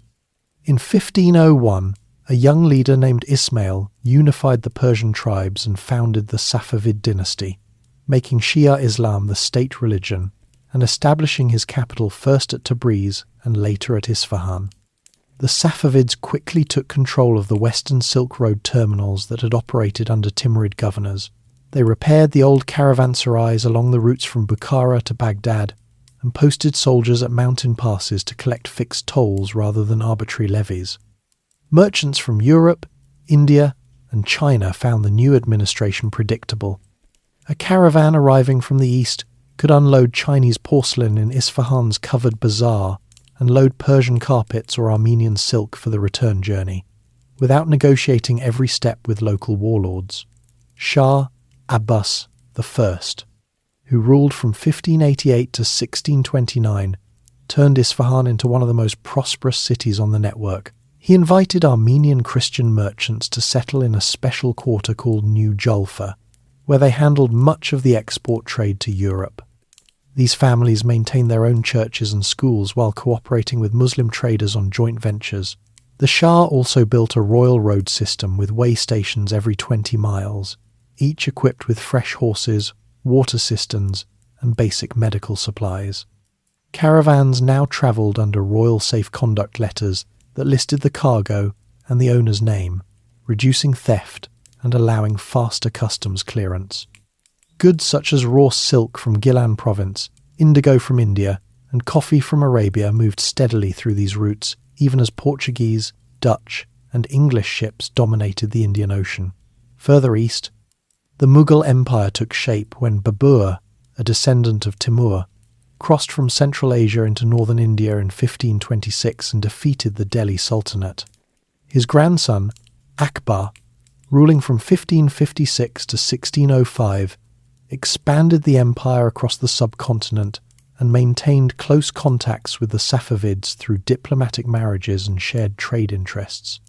Mughal officials encouraged merchants to use the overland passes through the Hindu Kush to bring horses from Central Asia and jade from Khotan, items that sea routes could not deliver quickly enough for military needs. Akbar's court at Agra and later Fatehpur Sikri became a meeting place for Persian poets, Central Asian horse breeders, and Chinese envoys who arrived with small caravans carrying lacquerware and tea. The Mughals minted gold coins that circulated alongside Safavid silver, creating a stable currency zone that stretched from the Oxus River to the Ganges. In the north, Russian merchants and Cossack adventurers pushed eastward across the Siberian steppes. By the late 16th century, they had reached the Ob and Yenisei rivers and established trading posts that connected with the western end of the Silk Road through the Kazakh steppes. Russian Tsars exchanged embassies with both Safavid and Mughal courts, seeking direct access to Chinese goods without Ottoman intermediaries. Small caravans of furs and walrus ivory travelled south in exchange for silk and spices, adding a new northern branch that bypassed the older southern routes. The Russians built fortified towns like Tobolsk that served as wintering points for merchants who timed their journeys to avoid the worst steppe blizzards. China's Ming dynasty ended in 1644 amid famine and rebel. Armies. A Manchu-led coalition from the northeast seized Beijing and proclaimed the Qing dynasty under the Shunji emperor. The new rulers faced the task of securing their western frontiers, while the maritime trade continued to expand. By the reign of the Kangxi emperor, who ruled from 1661 to 1722, Qing armies had marched into the Tarim Basin and defeated the last independent Mongol Khans in the region. In 1690, they established military colonies in Hami and Turfan, repairing the old oasis towns and reopening the passes through the Tian Shan. Qing officials issued travel permits to merchants and stationed banner troops at key watering points to protect caravans from raids by remaining nomadic groups. The Qing government maintained the overland connections because they supplied horses for the imperial cavalry and jade for court rituals, items not easily replaced by sea imports. They also encouraged settlement in the northwest by offering land grants to Chinese farmers and Muslim traders from Central Asia. Towns like Yarkand and Kashgar grew under Qing administration, with new mosques and markets built alongside Chinese-style watchtowers. Merchants from Bukhara could now travel under Qing protection as far as the Great Wall, where they exchanged Central Asian wool and dried fruits for bolts of silk produced in Jiangnan workshops. The emperor even sponsored a series of maps that combined Chinese grid systems with information gathered from Muslim astronomers, helping caravans plan safer routes. Cultural exchanges in this period took on new forms. Safavid miniature painters depicted European merchants in their works, showing tall hats and ruffled collars alongside traditional Persian robes. Mughal workshops produced carpets woven with Chinese cloud patterns and Persian floral borders, which found buyers in both Isfahan and Istanbul. Jesuit missionaries arrived at the Qing court in Beijing, bringing European clocks and scientific instruments while learning Chinese and Manchu. Some of these priests travelled westward with official caravans, carrying letters that described the overland journey to European readers. In return, they introduced new ideas about astronomy and cartography that Qing scholars adapted for frontier administration. The volume of goods moving overland remained smaller than in Mongol times, yet the network adapted by focusing on high-value, low-bulk items. Fine porcelain destined for Safavid palaces travelled in padded crates on camelback rather than risking breakage on rough seas. Saffron and pistachios from Persia reached Mughal kitchens faster by caravan than by ship around Africa. Russian sable furs arrived in Beijing through the northern steppe route and were traded for tea that then moved south to India. Each segment of the network specialised in what it could deliver most efficiently, creating a patchwork system that complemented rather than competed with the maritime lanes. Daily routines in the caravan cities reflected this steady adaptation. In Isfahan's bazaar, merchants from Yazd haggled over bales of Chinese silk, while Armenian agents recorded transactions in ledgers written in both Persian and Armenian script. At Agra, Hindu and Muslim traders shared tea from Qing caravans before loading their own carts with indigo and cotton cloth for the journey north. In Kashgar, Qing soldiers patrolled the streets, while local Uyghur families offered lodging to travellers from Bukhara. Children in these towns learned basic phrases in several languages from an early age, and helped their parents weigh spices or count silver coins from different mints. The Qing emperors used the restored routes for more than commerce. They sent survey teams westward to map river systems and mountain passes, information that helped plan future military campaigns and irrigation projects. In 1720, the Kangxi Emperor received a delegation from the Russian Tsar that had travelled overland through the Kazakh steppes. The meeting resulted in a treaty that defined borders and allowed limited trade at designated frontier posts. Similar agreements with the Dzungar Mongols and later the Kazakhs kept the northern corridors open. In Persia, the Safavid dynasty ended in 1722 when Afghan invaders captured Isfahan, but the trade infrastructure survived. The new rulers and later the Afsharid and Zand dynasties continued to collect tolls and maintain the caravanserais because the revenue was essential. Merchants simply adjusted their routes slightly, bypassing troubled areas until order returned. The same pattern held in Mughal India after Aurangzeb's death in 1707. Regional governors in the northwest kept the passes open to maintain their own incomes, even as central authority weakened. Environmental challenges still shaped decisions. Qing engineers restored sections of ancient canals in the Tarim Basin that had silted up during earlier centuries, allowing farmers to grow wheat and cotton that supplied passing caravans. In Persia, Safavid officials organised annual cleaning of Qarnat tunnels so that desert oases could support larger caravans during dry years. Russian traders learned to use sleds on the frozen rivers during winter, extending the usable season for northern shipments. These practical measures ensured that the network could handle seasonal variations without major interruptions. By the mid-18th century, the Qing had consolidated control over Xinjiang, renaming it the New Frontier and integrating it more fully into the empire. They encouraged Muslim merchants from Kokand and Bukhara to settle in frontier towns, granting them tax breaks in exchange for a reliable supply of horses and information about conditions further west. The Emperor Qianlong, who succeeded Kangxi's line, sponsored the compilation of detailed gazetteers that recorded the history and products of each oasis, information that helped merchants plan their loads and routes. European interest in the overland paths also persisted. French and British agents occasionally joined official caravans to gather intelligence about Chinese markets or to negotiate direct trade agreements. Their reports described the safety of the Qing-controlled segments and the variety of goods still available, which encouraged some investors to fund small overland expeditions even as their companies focused on sea trade in Canton and Calcutta. The human side of these connections involved families building lives across multiple empires. A merchant born in Isfahan might spend his youth learning Arabic and Persian in a madrasa, then travel to Mughal Lahore to study Indian accounting methods, and finally settle in a Qing border town where he raised children fluent in Turkic dialects. Such individuals carried not only goods but also recipes, stories, and medical knowledge that mixed with local traditions.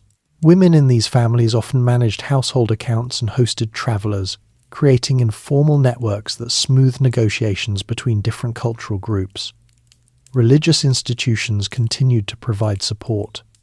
Sufi shrines along the Persian routes offered shelter to Muslim traders, while Buddhist temples in Qing-controlled oases housed monks who copied texts brought by pilgrims from India. Armenian churches in New Julfa and Jesuit chapels in Beijing served smaller communities but welcomed any traveller in need. These shared spaces allowed people of different faiths to exchange practical advice about road conditions and market prices without formal diplomacy. The period marked a time when the Silk Road operated as one thread in a larger web of global exchange. Overland caravans handled items that required speed or direct access to inland markets, while ships carried bulk commodities between coastal ports.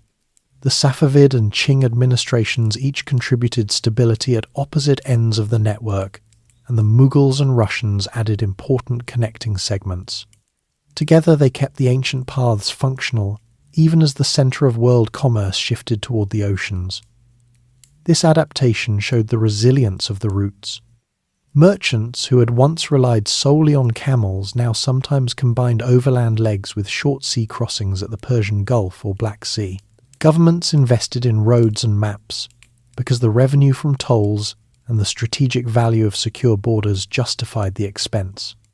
The cultural blending that occurred in the bazaars and caravanserais produced new artistic styles, hybrid cuisines, and shared technical knowledge that enriched societies from Beijing to Istanbul. As the 18th century drew toward its close, the network had settled into a mature form. It no longer dominated global trade, yet it continued to link the interior regions of Asia in ways that sea routes could not duplicate. The Safavid legacy of orderly administration, the Mughal emphasis on cultural patronage, and the Qing system of frontier control each left their mark on how goods and people moved across the continent. These contributions ensured that the Silk Road, though transformed, remained a living corridor of connection rather than a forgotten relic of earlier empires. The Great Game and the fading caravans, the Qing emperors had brought a measure of order to the western frontiers by the late 18th century, but the 19th century introduced pressures that no previous dynasty had faced on such a scale. European powers, driven by the Industrial Revolution and new technologies, began to view Central Asia not just as a corridor for silk and spices, but as a strategic arena for political influence and raw materials. In Russia, Tsar Alexander I and his successors looked eastward across the steppes with an eye toward expanding their empire's borders and securing trade routes that could bypass Ottoman control. Russian merchants and Cossack settlers moved into the Kazakh steppes, establishing fortified outposts that gradually became towns like Orenburg and Semipalatinsk. By the 1820s, Russian forces had begun systematic campaigns against the independent khanates of Kokand, Bukhara, and Khiva, citing the need to protect their traders from raids and to open reliable paths for cotton and other goods. These advances alarmed British officials in India, who feared that a Russian presence too close to the Afghan passes could threaten the security of their Indian possessions. The resulting rivalry, known among diplomats as the Great Game, played out through spies, diplomatic missions, and occasional military expeditions rather than open war between the two empires. British agents travelled disguised as merchants or holy men into the mountain kingdoms of the Hindu Kush, mapping passes and assessing the loyalty of local rulers. Russian officers did the same from the north, offering treaties and military advisors to Khans who felt squeezed between the two powers. The Emirate of Bukhara and the Khanate of Khiva tried to balance these influences by playing one side against the other, granting trade concessions to whichever envoy arrived first with better terms. In China, the Qing government faced its own internal and external challenges. The Opium Wars of the 1840s, sparked by British efforts to force open Chinese ports for the opium trade, weakened imperial finances and distracted attention from the western borders. Rebellions such as the Taiping Uprising in the 1850s and the Dungan Revolt in the northwest during the 1860s further strained resources. Local Muslim leaders in Xinjiang declared short-lived independent states, disrupting caravan traffic for years at a time. Qing armies eventually reasserted control under generals like Zhuo Zongtang, but the campaigns consumed vast sums and left the frontier garrisons underfunded. Merchants who had once relied on Qing protection now hired private escorts or rerouted shipments through more stable Russian-controlled areas. The Industrial Revolution altered the economics of long-distance trade in ways that favoured sea routes over camels. Steamships could cross oceans in weeks rather than months, and the opening of the Suez Canal in 1869 shortened the journey from Europe to Asia by thousands of miles. Factories in Manchester and Lyon produced cotton textiles more cheaply than hand-woven Central Asian cloths, while railways in India and Russia began to link inland markets to coastal ports. The Trans-Caspian Railway, completed by the Russians in the 1880s, ran from the Caspian Sea through Samarkand to Tashkent, and later connected with lines reaching the Chinese border. Merchants loaded goods onto trains for part of the journey, reducing the need for full camel caravans across the deserts. Cotton from Central Asia, now grown on a larger scale under Russian administration, travelled by rail to Russian mills instead of by camel to Chinese or Persian markets. Despite these changes, certain segments of the old routes remained active for specialised trade. Tea from China still moved northward through Mongolia to Russian Siberia because it kept better in the cooler northern climates. Horses and wool from the Kazakh steppes continued to supply both Qing and Russian armies. Small caravans of luxury items, jade carvings, fine carpets and medicinal herbs persisted where speed was less important than avoiding high-sea freight charges or customs duties at treaty ports. Local traders in Kashgar and Yarkand adapted by acting as middlemen between Russian and Chinese buyers, using the old oasis towns as warehouses and meeting points. Families that had operated caravans for generations now invested in small warehouses along the new railway lines or learned to read train timetables alongside traditional route markers. Russian administrators in Central Asia introduced modern infrastructure that benefited the remaining trade. They built telegraph lines alongside the railways, allowing merchants to send price information ahead and adjust shipments accordingly. Irrigation projects expanded cotton fields in the Fergana Valley, turning former caravan stops into rail sidings with loading platforms.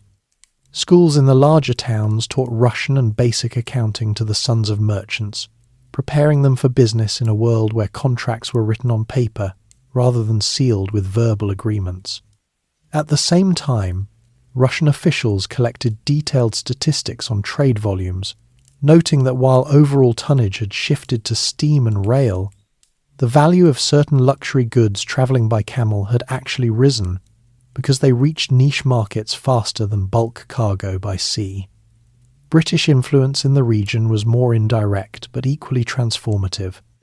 After the First Anglo-Afghan War in the 1840s and a second conflict in the 1870s, Britain established a resident in Kabul and maintained close relations with the Afghan emir. This allowed British Indian merchants to trade through the Khyber Pass with Central Asian partners, bringing Indian tea and cotton goods northward in exchange for Turkoman carpets and Central Asian horses. The British also sponsored surveys and explorations that mapped previously little-known routes, information that later helped both commercial and military planners. Some British officers, such as Francis Younghusband, crossed the Pamirs in the 1880s and 1890s, producing reports that described the political situation and commercial potential of the high plateaus. Archaeological interest added another layer to the region's changing role. European scholars and adventurers, inspired by accounts of ancient Silk Road travellers, began systematic excavations in the early 20th century. Aurel Stein, working for the British Museum and later the Indian government, conducted expeditions in the Tarim Basin between 1900 and 1916. He followed old caravan tracks to ruined cities buried in sand, recovering manuscripts, paintings, and everyday objects that had lain undisturbed for centuries. His finds, shipped back to London and Delhi, sparked public fascination with the Silk Road's past and encouraged further exploration. Swedish explorer Sven Hedin mapped the Taklamakan Desert and the Lop Nor region, producing books that described the harsh conditions still faced by modern travellers. These expeditions often travelled with local guides whose families had escorted caravans for generations, blending scientific work with the practical knowledge of the routes. The Qing dynasty's final decades saw a gradual opening of the western frontiers to foreign influence. Treaties signed after the Opium Wars and later conflicts allowed Russian consulates in cities like Ely and Kashgar, where merchants from both empires could register goods and settle disputes under consular protection. The 1881 Treaty of St. Petersburg adjusted borders and granted Russia trading rights in Xinjiang, leading to an increase in Russian goods flowing into Chinese markets. When the Qing fell in 1911 and the Republic of China took its place, the new government in Beijing struggled to maintain control over distant provinces. Warlords in the northwest sometimes taxed caravans heavily or requisitioned animals for their own armies, further discouraging traditional traders. Local populations adapted in quiet ways. Uyghur and Tajik families in the oases continued to offer lodging and supplies to the smaller caravans that still passed through, supplementing their income with work on the railways or in cotton fields. Women in these households managed small tea houses where travellers exchanged news from different empires, learning which passes were open and which officials demanded the lowest bribes. Children learned to distinguish the sound of a camel bell from the whistle of a distant train, growing up in a world where the old and new forms of transport coexisted side by side. Some merchant families diversified, sending one son to manage rail shipments to Russia, while another handled camel trains to remote mountain markets that railways could not reach. The cultural atmosphere of the 19th century reflected this mixture of decline and persistence. In Bukhara's covered markets, Russian samovars sat alongside Chinese porcelain, and merchants haggled in a blend of Turkic, Persian and Russian. Buddhist cave temples near Dunhuang, once rest stops for pilgrims, now served as temporary shelters for survey teams carrying cameras and notebooks. Sufi shrines in the Persian and Central Asian deserts welcomed travellers of all backgrounds, offering prayers for safe journeys that now included wishes for favourable exchange rates on the new telegraph wires. European travellers sometimes joined these caravans for parts of their route, noting in their diaries the contrast between the slow pace of camel travel and the rapid changes occurring in the cities they had left behind. By the early 20th century, the traditional caravan trade had shrunk to a fraction of its former scale, yet it had not disappeared entirely. The routes that once carried the bulk of Eurasia's commerce now served niche purposes, moving goods too fragile or too low volume for rail and sea, or connecting communities that lived far from modern transport lines. The Great Game had redrawn political maps, placing most of Central Asia under Russian or Qing influence, and turning independent khanates into provinces or protectorates. This political consolidation brought a different kind of stability, one based on imperial administration rather than the mutual interests of merchant guilds and local rulers. The human stories from this transitional time highlight the resilience of ordinary people. A caravan master in Kashgar, who had once led strings of 200 camels, now organised smaller groups of 20, using the same mountain passes his grandfather had known, but timing departures to coincide with train arrivals at the nearest railhead. A British Indian trader in Peshawar maintained ledgers that listed both camel hire rates and steamship schedules, calculating which combination would deliver Afghan wool to London markets at the lowest cost. Families in the oases preserved old route maps drawn on leather, while adding notes about new telegraph stations and border posts. These adaptations kept the ancient corridors alive, even as the world around them sped up. Environmental conditions still dictated the pace of movement in the desert and mountain sections.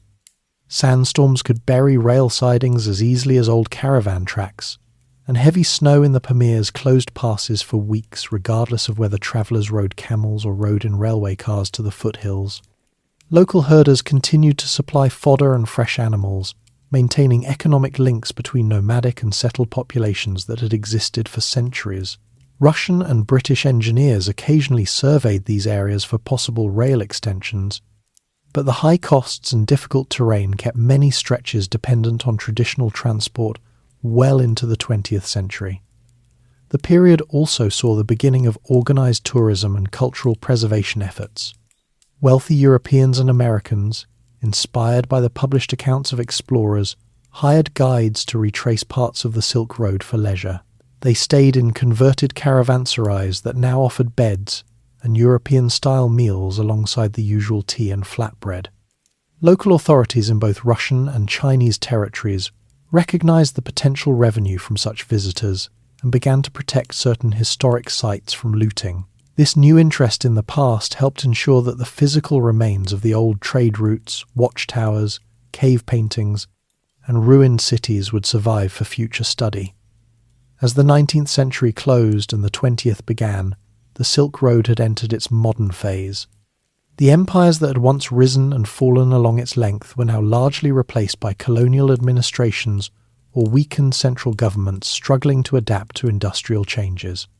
Trade continued, but in altered forms and reduced volumes, the Great Game had left a legacy of detailed maps and political boundaries that would shape the region for decades.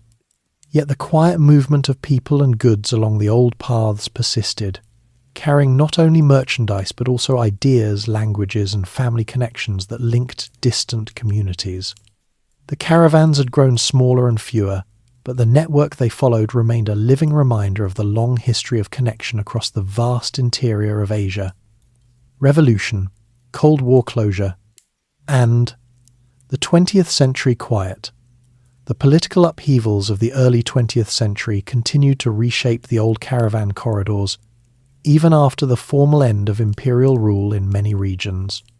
In 1911, the Qing dynasty collapsed, and the new Republic of China struggled to govern the distant western provinces. Local warlords in Xinjiang often controlled the remaining trade routes, collecting their own taxes and sometimes blocking passage to favour certain merchant groups. Russian influence grew stronger after the Bolshevik Revolution of 1917, as the new Soviet government sought to secure its southern borders and expand economic ties with neighbouring territories. Soviet agents worked with local leaders in Central Asia to establish cooperative trading arrangements, sending cotton and minerals northward in exchange for manufactured goods from Russian factories.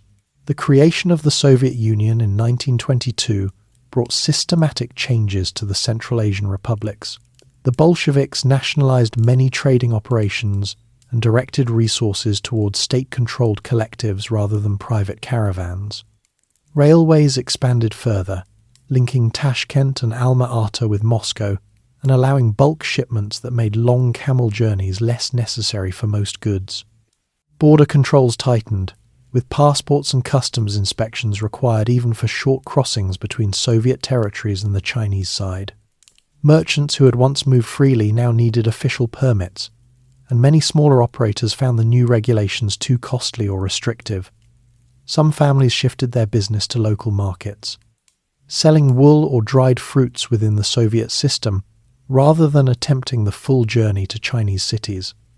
In China, the Republican period gave way to further conflict when Japanese forces invaded in the 1930s. The nationalist government under Chiang Kai-shek focused its resources on the Eastern Front, leaving the Northwest even more isolated. During World War II, the Soviet Union supplied some aid to China through overland routes across Xinjiang, sending trucks and aircraft parts along rough roads that followed parts of the old Silk Road paths. These shipments were limited and temporary, ending when the war concluded in 1945. The Chinese Civil War resumed afterward, and in 1949 the Communist Party established the People's Republic of China. The new government prioritized internal consolidation and socialist transformation, placing strict controls on private trade across borders. The early decades of the People's Republic saw the western regions integrated more closely into the national economy. The completion of the Lanzhou-Urumqi Railway in 1962 connected Xinjiang directly to eastern China by rail, reducing reliance on traditional caravan routes for internal transport. State farms and factories in the northwest produced goods for domestic use, while border trade with the Soviet Union operated under government agreements rather than individual merchant initiative. Cross-border movement became highly regulated, with only approved state enterprises allowed to conduct limited exchanges. The ideological differences that emerged between China and the Soviet Union in the late 1950s led to the Sino-Soviet split, closing most remaining economic links along the shared frontier. Patrols increased, and the once active passes through the Tian Shan and Altai Mountains saw little civilian traffic. The Cold War atmosphere turned much of Central Asia into a zone of strategic competition rather than commerce. The Soviet Union developed its Central Asian republics as industrial and agricultural bases, building cities, universities, and irrigation systems that transformed local economies. Cotton production in Uzbekistan and Kazakhstan grew under centralized planning, with output shipped by rail to Soviet textile mills. On the Chinese side, the government encouraged settlement in Xinjiang by Han Chinese migrants and promoted heavy industry in places like Karamai. Trade between the two sides dropped to minimal levels, limited to occasional barter deals arranged at the state level. Nomadic herders who had once guided caravans across the steppes now worked within collective farms or state enterprises. Their traditional knowledge of the routes preserved mainly in family stories rather than daily practice. Cultural and religious life in the region adapted to the new political realities. In the Soviet republics, authorities promoted secular education and discouraged certain religious practices, though local traditions continued in private settings. Mosques and madrasas in Bukhara and Samarkand operated under state oversight, and many historic buildings were preserved as museums or tourist sites for visitors from within the Soviet bloc. In China, the Cultural Revolution of the 1960s and 1970s brought campaigns against old customs, affecting temples, shrines, and traditional merchant practices in the northwest. Many cave sites and ancient structures suffered damage during this period, though some local communities quietly protected important locations. After the reforms that began in the late 1970s under Deng Xiaoping, economic activity increased. But cross-border trade remained limited until political relations improved. Small-scale exchanges never stopped entirely. Kazakh and Kyrgyz herders living near the borders sometimes traded livestock or handicrafts informally with communities on the other side, using mountain paths known only to locals. Uyghur families in Kashgar maintained contacts with relatives in Soviet Central Asia through letters and occasional visits when permits allowed. These personal networks kept a thin thread of connection alive, passing along recipes, songs, and practical skills, even when official trade was frozen. In the 1980s, as relations between China and the Soviet Union began to thaw, limited border markets reopened under strict supervision. Traders from both sides met at designated points to exchange consumer goods. With Chinese light manufactures moving westward and Soviet machinery or raw materials coming eastward in small quantities, the dissolution of the Soviet Union in 1991 created new independent states in Central Asia: Kazakhstan, Kyrgyzstan, Tajikistan, Turkmenistan, and Uzbekistan. These countries faced the challenge of building national economies after decades of central planning. Borders that had been internal Soviet lines now became international frontiers, requiring new customs procedures and passports. The sudden opening allowed a modest revival of private trade. Merchants from China began travelling to Almaty and Bishkek with consumer goods, while Central Asian traders brought raw materials and agricultural products to markets in Urumqi and Kashgar. New bus services and improved roads facilitated shorter journeys, though the full overland route to Europe remained impractical for most private operators because of poor infrastructure and political uncertainties.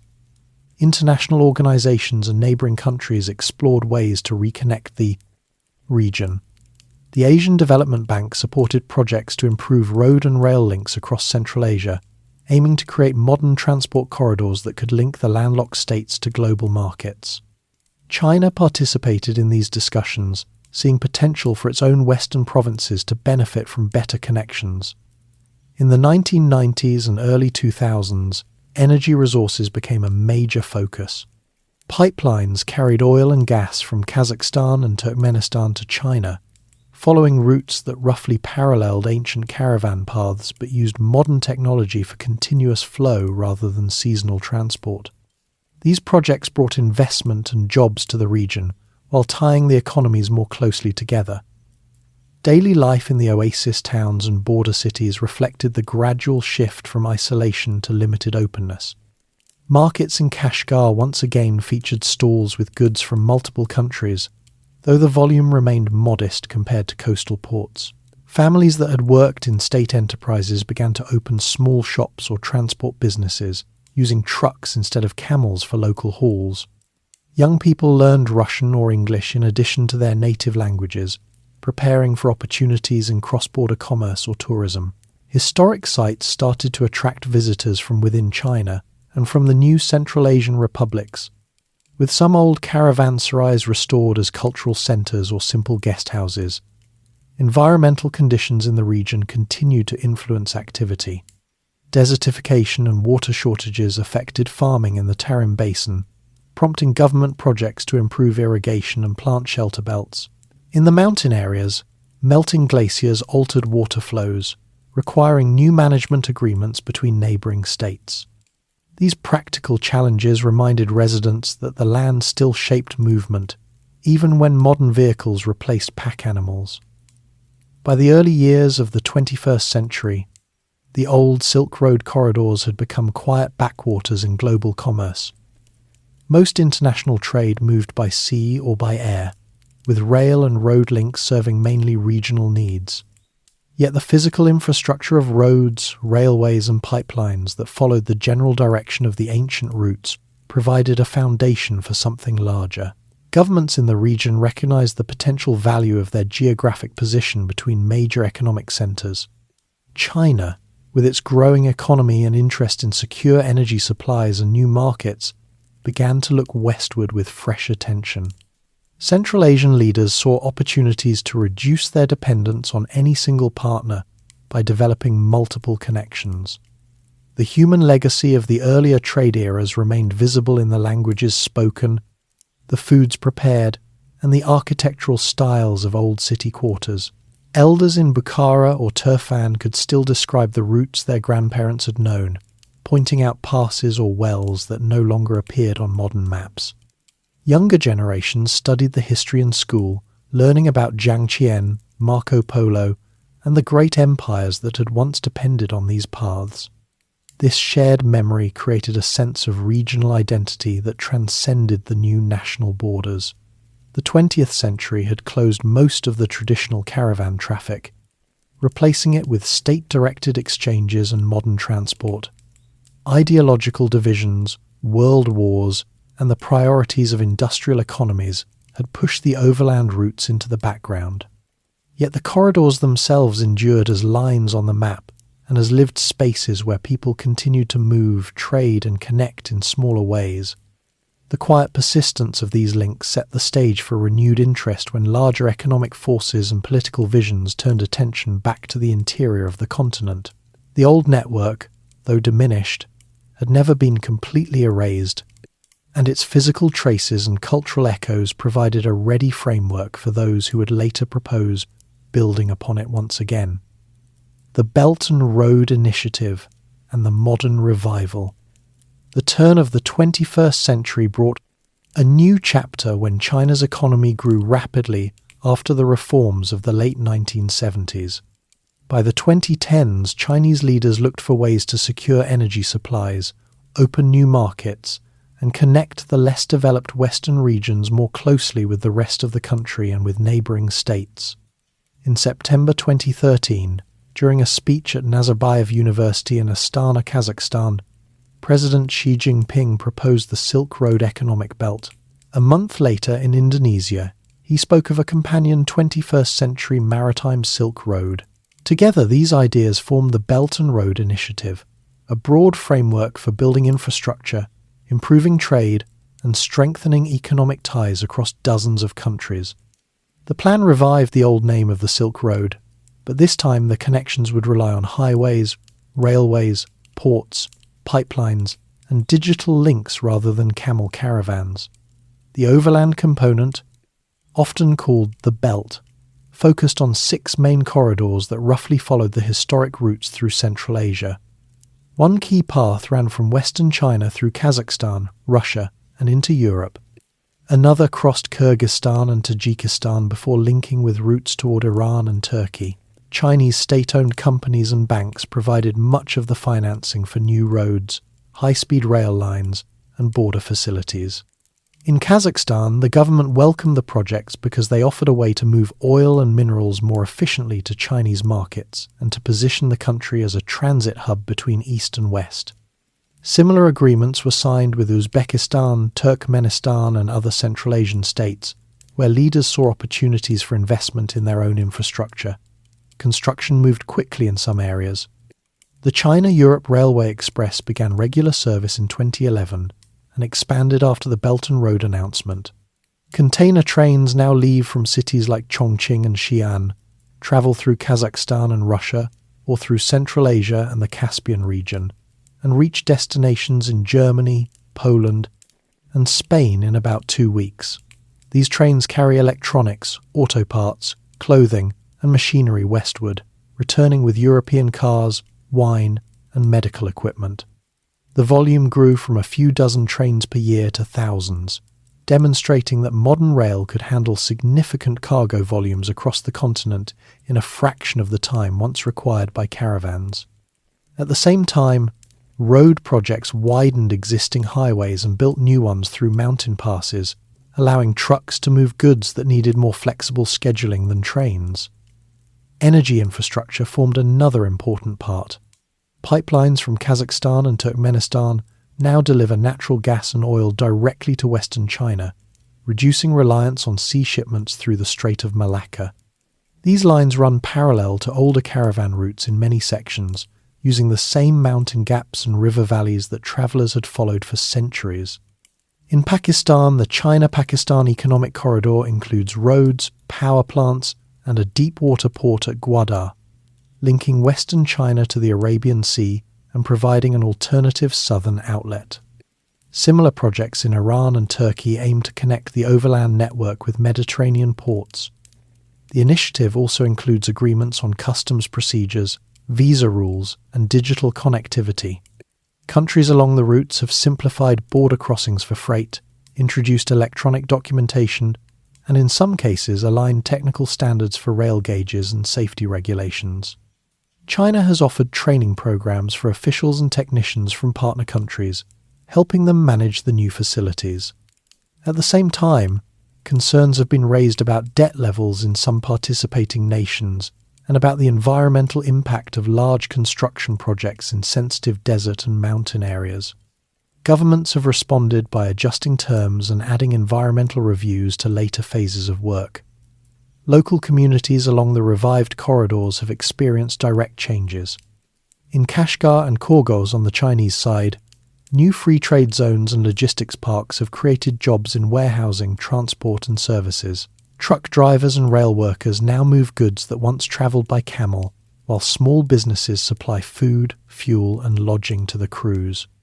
In Almaty and Tashkent, markets once again see a steady flow of Chinese consumer goods alongside local products heading eastward. Families that preserved stories of their ancestors' caravan trade sometimes find new roles, guiding tour groups or working in cultural heritage projects tied to the initiative. Younger people study logistics, engineering, and foreign languages to participate in the expanded economy. Tourism has grown alongside commerce. Travellers from China and other countries visit restored sections of the old Silk Road, staying in modern hotels built near historic sites such as the Mogao Caves or the ruins of ancient cities in Uzbekistan. Some tours follow the exact paths described in historical accounts, using buses or jeeps instead of camels but stopping at the same oases for rest. These visitors learn about the region's layered past while contributing to local economies through spending on guides, meals, and souvenirs. Cultural festivals in cities like Samarkand and Dunhuang celebrate the shared heritage, featuring music, dance, and food from multiple traditions that once met along the routes. The maritime component of the initiative complements the land corridors by developing port facilities in Southeast Asia, South Asia, East Africa, and Europe. Chinese companies have helped upgrade or build ports in Sri Lanka, Pakistan, Djibouti, and Greece, creating a network that allows goods to move smoothly between sea and land routes. A manufacturer in Chongqing can ship parts by rail to a Central Asian hub, then continue by sea from a Persian Gulf port, or send finished products directly by train to Duisburg in Germany. This combined approach offers flexibility and resilience when one route faces delays from weather, politics, or maintenance. International reactions have varied. Many governments in Asia, Africa, and Europe have signed memorandums of understanding and participated in forums hosted by China. The Asian Infrastructure Investment Bank, launched in 2016, provides additional financing alongside traditional institutions like the World Bank. At the same time, some countries and analysts have expressed caution about strategic influence, transparency of contracts, and the balance between economic benefits and political ties. These discussions have led to adjustments in project terms and greater emphasis on local participation in planning. Environmental considerations have become more prominent as construction advances. Projects now often include measures to protect water resources in arid zones, reduce dust in desert areas, and minimize disruption to wildlife migration paths in the mountains. Chinese and partner country scientists conduct joint studies on sustainable development along the corridors, drawing lessons from centuries of human adaptation to the same landscapes. In some places, solar and wind power installations support the new infrastructure, providing cleaner energy for rail yards and logistics centres. The human dimension remains central. Truck drivers on the new highways share stories with colleagues from different countries at rest stops, much as caravan merchants once did around campfires. Engineers from Beijing work alongside local teams in Dushanbe or Astana, exchanging technical knowledge while learning about regional customs. Families in border towns host visitors from partner nations, preparing meals that blend Chinese, Central Asian, and sometimes European ingredients. Children in schools along the routes study maps that show both the ancient Silk Road and the modern corridors, learning that their region sits at the centre of a renewed network of connection. By the late 2010s and into the 2020s, the Belt and Road Initiative had become a major feature of global infrastructure development. Hundreds of projects were underway or completed, involving more than 140 countries and international organisations. Trade volumes along the land corridors continued to rise, though still far below the scale of maritime shipping.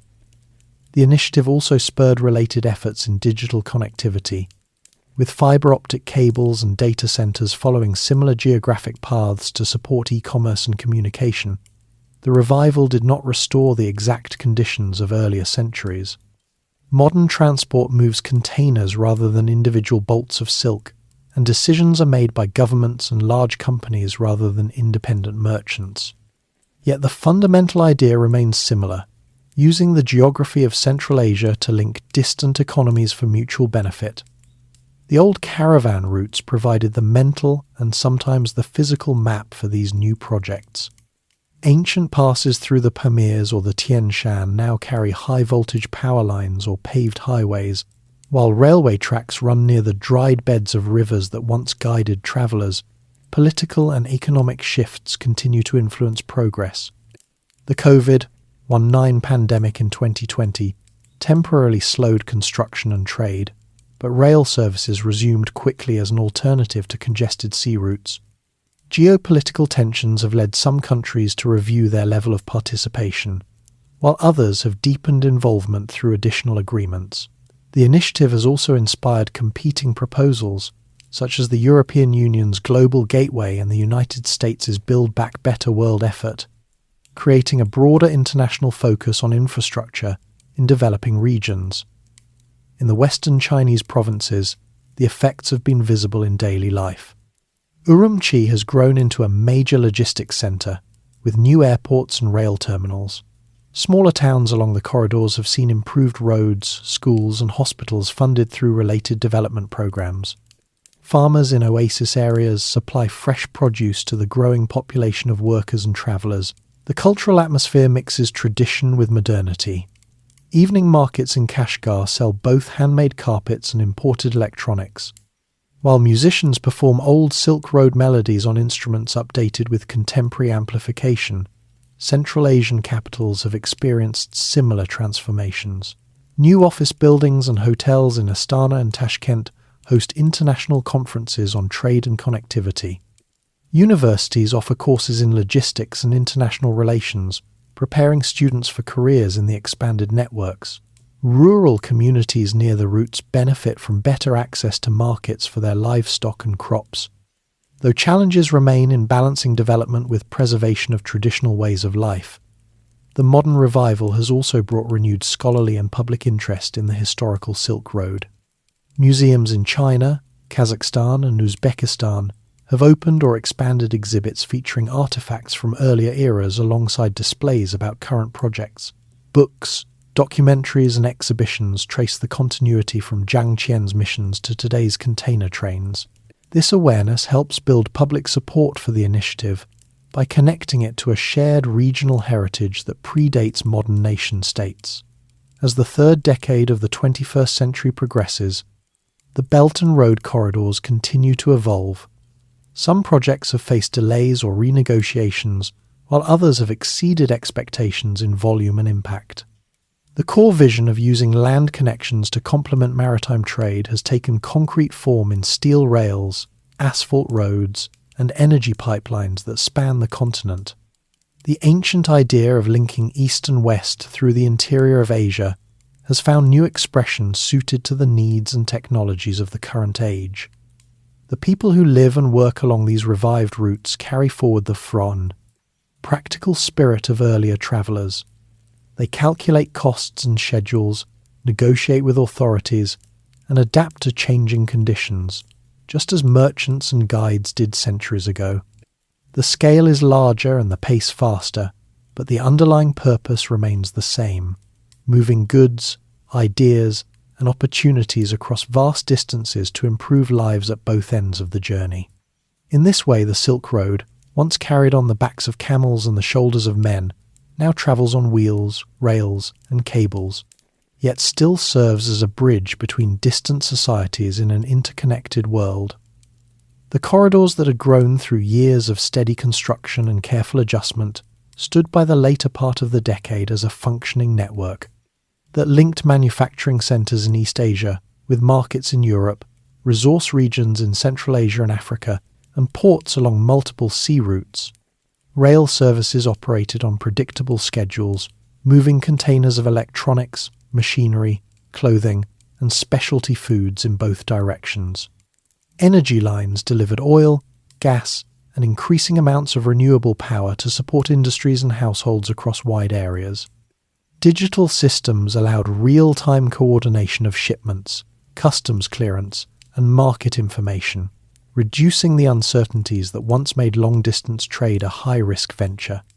These elements work together to form a practical system suited to the scale and speed of contemporary economies, while still following the broad geographic outlines that had guided travellers since the time of the Han Dynasty. Trade.